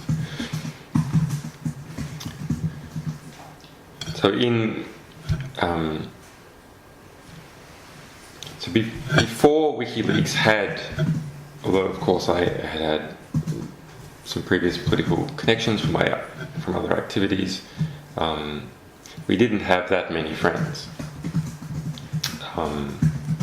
We didn't have significant political allies, and we didn't have a worldwide audience that were looking to see how we were doing. So we took the position that we would need to have a publishing system that its only defence was anonymity. That is, it had no financial defence, it had no legal defence, and it had no political defences. Its defences were purely technical. So that meant a system that was well distributed at its front, with many domain names and a fast ability to change those domain names, a caching system, and at the back, tunneling through the Tor network to hidden servers. So, again, if I could touch just a little bit about this. So, you can switch to your website names and so forth very quickly. You use the tunneling to get back to communicate among these replicas, or this is for distribution? So we had sacrificial front nodes that were very, very fast to set up, very quick to set up, that we nonetheless did place in relatively hospitable jurisdictions like Sweden. And those fast front nodes were fast because there was very few hops between them and the people reading them. And that's an important lesson that I had learned from things that I did before, that being a Sherman tank is not always an advantage because you're not maneuverable and you're slow. So a lot of the protection for publishers is publishing quickly. If you get the information out quickly and very well read, the incentive for people to go after you in relation to that specific piece of information is actually zero. There may be incentives for them to go after you to teach a lesson to other people who might defy their authority, or to teach a future lesson to your organisation about defiance of authority. So again, to construct the argument, you were concerned that governments or whatever would attack the front ends of this thing through either denial of service attacks or blocking, basically filtering them out, which is, as our session is commonly done. So an important aspect of this was to always be available. Always be available in one particular way or another. Now, it's a battle that we have mostly won, but we haven't completely won it. I mean, within a few weeks, the Chinese government had added us to their ban list. But we had hundreds of domain names of various sorts, domain names that were registered with very, very large DNS providers. So if there was IP level based filtering, it would whack out another 500,000 domains. So then that would create a political back pressure that would undo it. However, DNS-based filtering is still hits us in China because the most common names, the ones that are closest to WikiLeaks, the name that people can communicate easily, they are all filtered by the Chinese government. Of course they are. And any domain with WikiLeaks anywhere in it, no matter where it is filtered. So that means there has to be a variant that they haven't yet discovered. But people, the variant has to be known widely enough for people Right. to go there. So there is a catch-22. Yeah, so that's a structural problem with the naming of the internet, but the Chinese would simply do content filtering on you. Well, HTTPS worked for about a year and a half. Okay. Worked quite well, actually. This makes- And then changing IPs also worked. The Chinese internet filtering system is quite baroque, and they've evolved it. And sometimes they do things manually, and sometimes they do an automated way. In terms of adding IPs to the list based upon domain names, and then we had a quite interesting battle where we saw that they were looking up our IPs, and we see that these requests came from a certain DNS block range in China. Whenever we saw that, we just then returned That's clever. different IPs. I was actually thinking that we could return Public Security Bureau IPs. This is Jared. Hi, I'm so sorry to relay flight delay. Please meet you. Austin, Was so it United or was it? Delta. I'm never flying again. Yeah, it's Delta. Hi. So you're Larry? Jared. And this is Scott. Hi, Scott. Nice to meet you. Scott is our editor. Sorry, we're an hour and a half late. All right. We've It's a actually been, beautiful day to drive. we've actually been having a perfectly wonderful time. I'm sure. Anyway, like, Just when you let Scott sit there and you sit here next to Ian, or I don't know where to sit. Have a Are you seat. guys joining us? Julian was kind enough, since we did not bring a tape recorder, he's going to one of his, which is the first time I find embarrassing, I understand, that you're asking an interview subject if you could borrow a tape recorder. A friend of mine did an interview Hi. in PG's staff tape, General Ram Booker's coup, where he had General Ram Booker's second in command admit on tape that the CIA had paid him off. Wow. And he got back and he was like, yes, this is like story of the decade, and it failed. So I have lots of detail. You should always actually have Always multiple. have your own. So for Scott and Jared, we spent a fair amount of time just sort of chatting about Google and what I was up to, introduced Lisa. I failed to properly articulate what a brilliant book we're working on. And Lisa assisted me. Julian seemed to be totally okay with her assist.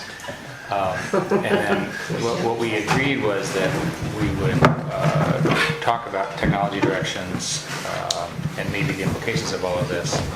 And the deal was that this would be on the record for the book. We would have a transcript prepared, and we would have an opportunity to modify, extend, improve its clarity, which all seemed pretty reasonable to me. So we just started. We talked a little bit about that. We talked a little bit about sort of the general principles that he's articulated, and I was just starting to talk a little bit about the structure and why Wikileaks has been architected the way it is. And the rough summary there is that the concern that he had in architecting this was that if you look at the government's, the sort of the stuff that they do, the murder journalists, prison journalists, and that kind of stuff, his view was that we want to attack that problem by making a system that was very, very hard to block. So the non-technical explanation of what he did is that he built a system where if they do the obvious things to block them, it can essentially show up in another way. Change its name, have a replica.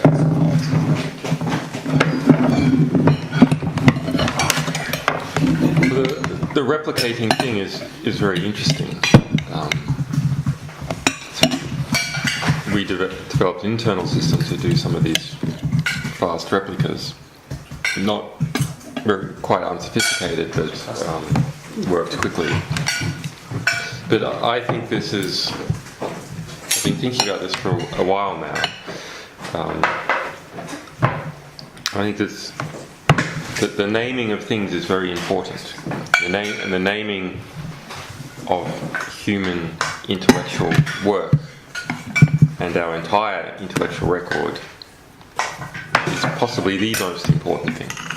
So we all have words for different objects, like tomato, but we use the simple word tomato instead of actually describing every little aspect of this goddamn tomato, because it takes too long. And Yeah, that'd be great, thanks. because it takes too long to describe this tomato precisely, we use an abstraction so we can think about it and so we can talk about it. And we do that also when we use URLs. Those are frequently used as a short name. So we can look at this whole process as the fourth estate, or justice produced by the fourth estate. And so you have some kind of pipeline. And so I have this description, which is a little bit, which sort of derived from my experiences in quantum mechanics about looking at the flow of particular types of information which will affect some change in the end. So the bottleneck to me appeared to primarily be in the acquisition of information that would go on to produce changes that were just. And in a fourth estate context, the people who acquire information are sources. People who work on information and distribute it are journalists and publishers, and people who act on it is everyone. So that's a high-level construct, but of course it then comes down to practically how do you engineer a system that solves that problem, and not just the technical system, but a total system. So Wikileaks was and is an attempt, although still very young, at a total system. For all three phases. To deal with, not for all three phases, but for the political component, the philosophical component, and the engineering component in getting out that first component. So politically that means anonymizing and protecting, technically that means anonymizing and protecting sources in a wide variety of ways.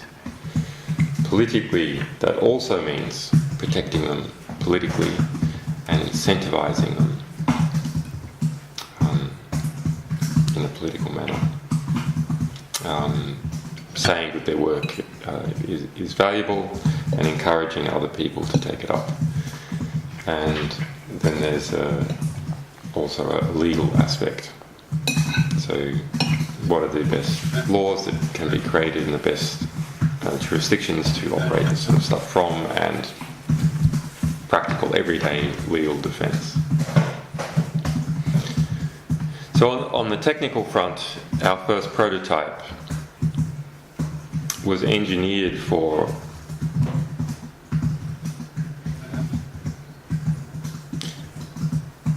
a very adverse situation where publishing would be extremely difficult, and our only effective defense in publishing would be anonymity, where sourcing is as difficult as it still currently is for the national security sector, and where internally we had a very small and completely trusted team. So here publishing means the question of the site itself and making the material public. Yeah, making the primary source material public. Yes. That's what I mean by So publishing. the first step was to make that done correctly.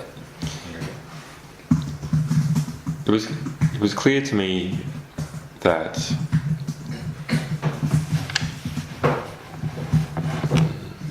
all over the world, publishing is a problem. And whether that's through self-censorship or overt censorship. I'm sorry to interrupt you. Is that because of fear of retribution by the governments? It's all that kind of it's stuff? mostly self-censorship. I see. In fact, I would say it's probably the most significant one historically has been economic censorship, where it's simply not profitable to publish something. There is no market for it. That's probably I just described it as a censorship pyramid.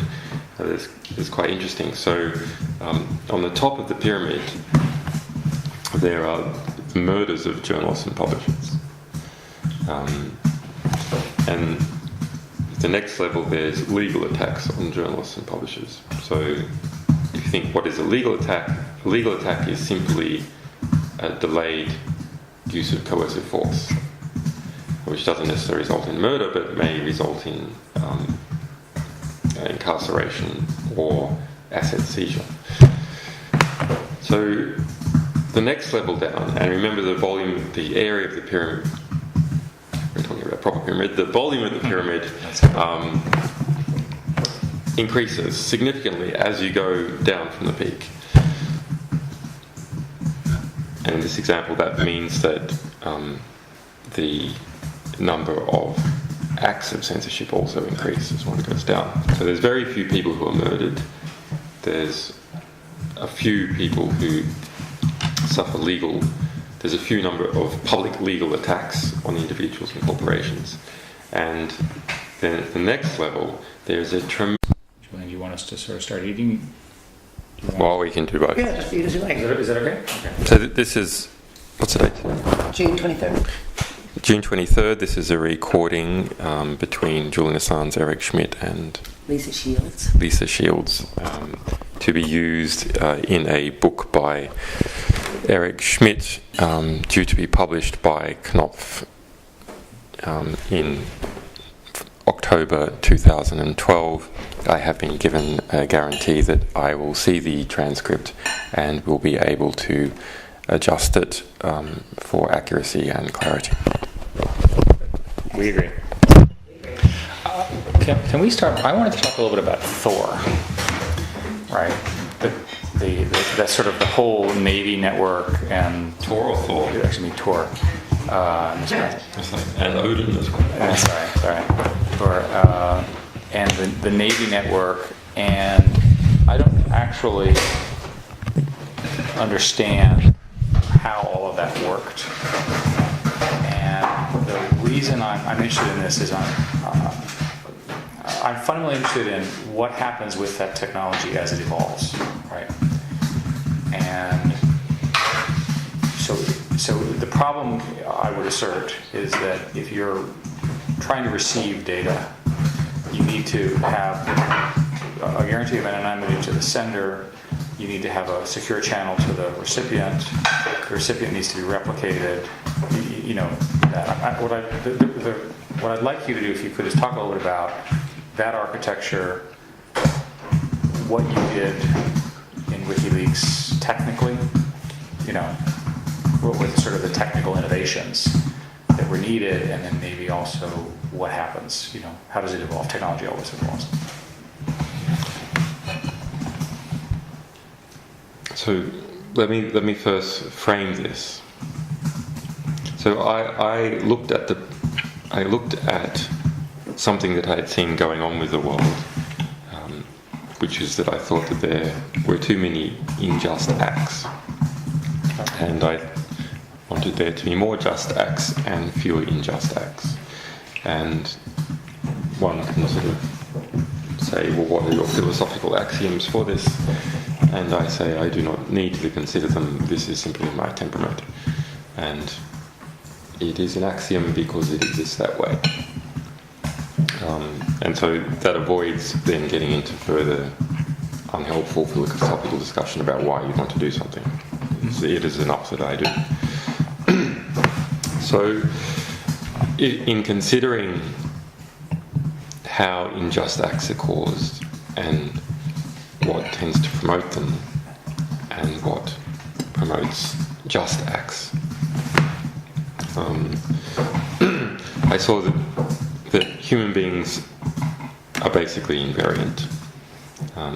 That is, that their inclinations and biological temperaments hasn't changed much over many thousands of years, and so therefore the only playing field left is what do they have and what do they know.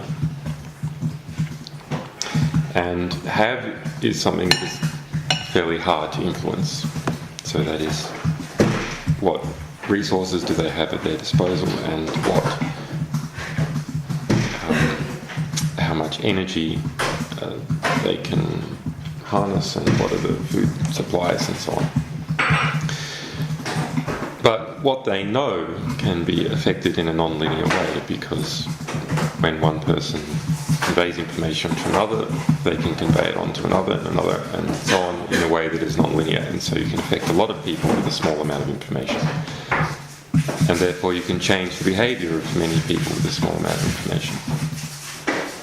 So the question then arises as to what kinds of information will produce behaviour which is just, and disincentivise behaviour which is unjust.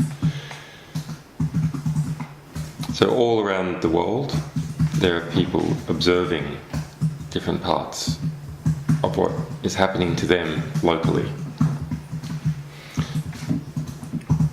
And there are other people that are receiving information they haven't observed firsthand.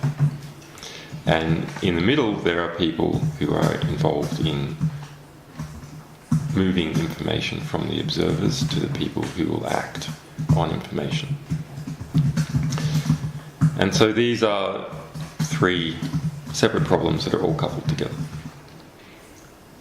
And I felt that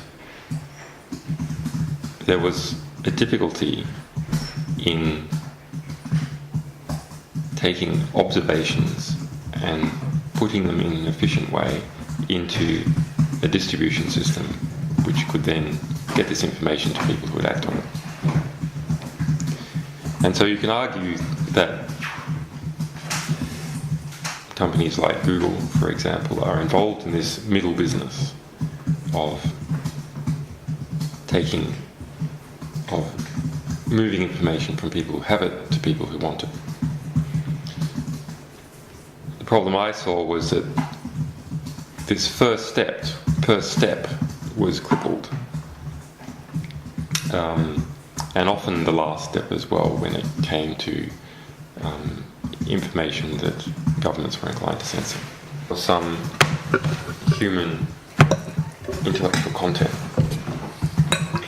And we build all our civilization, other than on bricks, on human intellectual content. And so we currently have a system with URLs where the structure we are building our civilization out of is the worst kind of melting plasticine imaginable. And that's a big problem. And you would argue a different namespace structure should evolve. Well, I think there's a fundamental confusion and overloading of the current URL idea. Absolutely. So on the one hand, we have live dynamic services and organizations.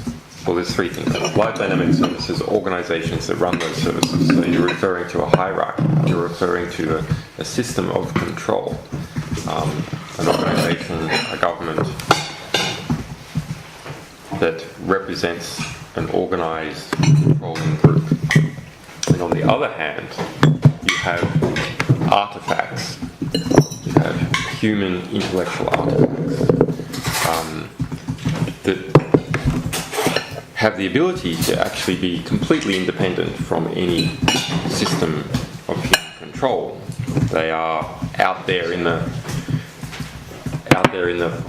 platonic realm somehow, and shouldn't in fact be referred to by an organisation. They should be referred to in a way that is intrinsic to the intellectual content, that arises out of the intellectual content.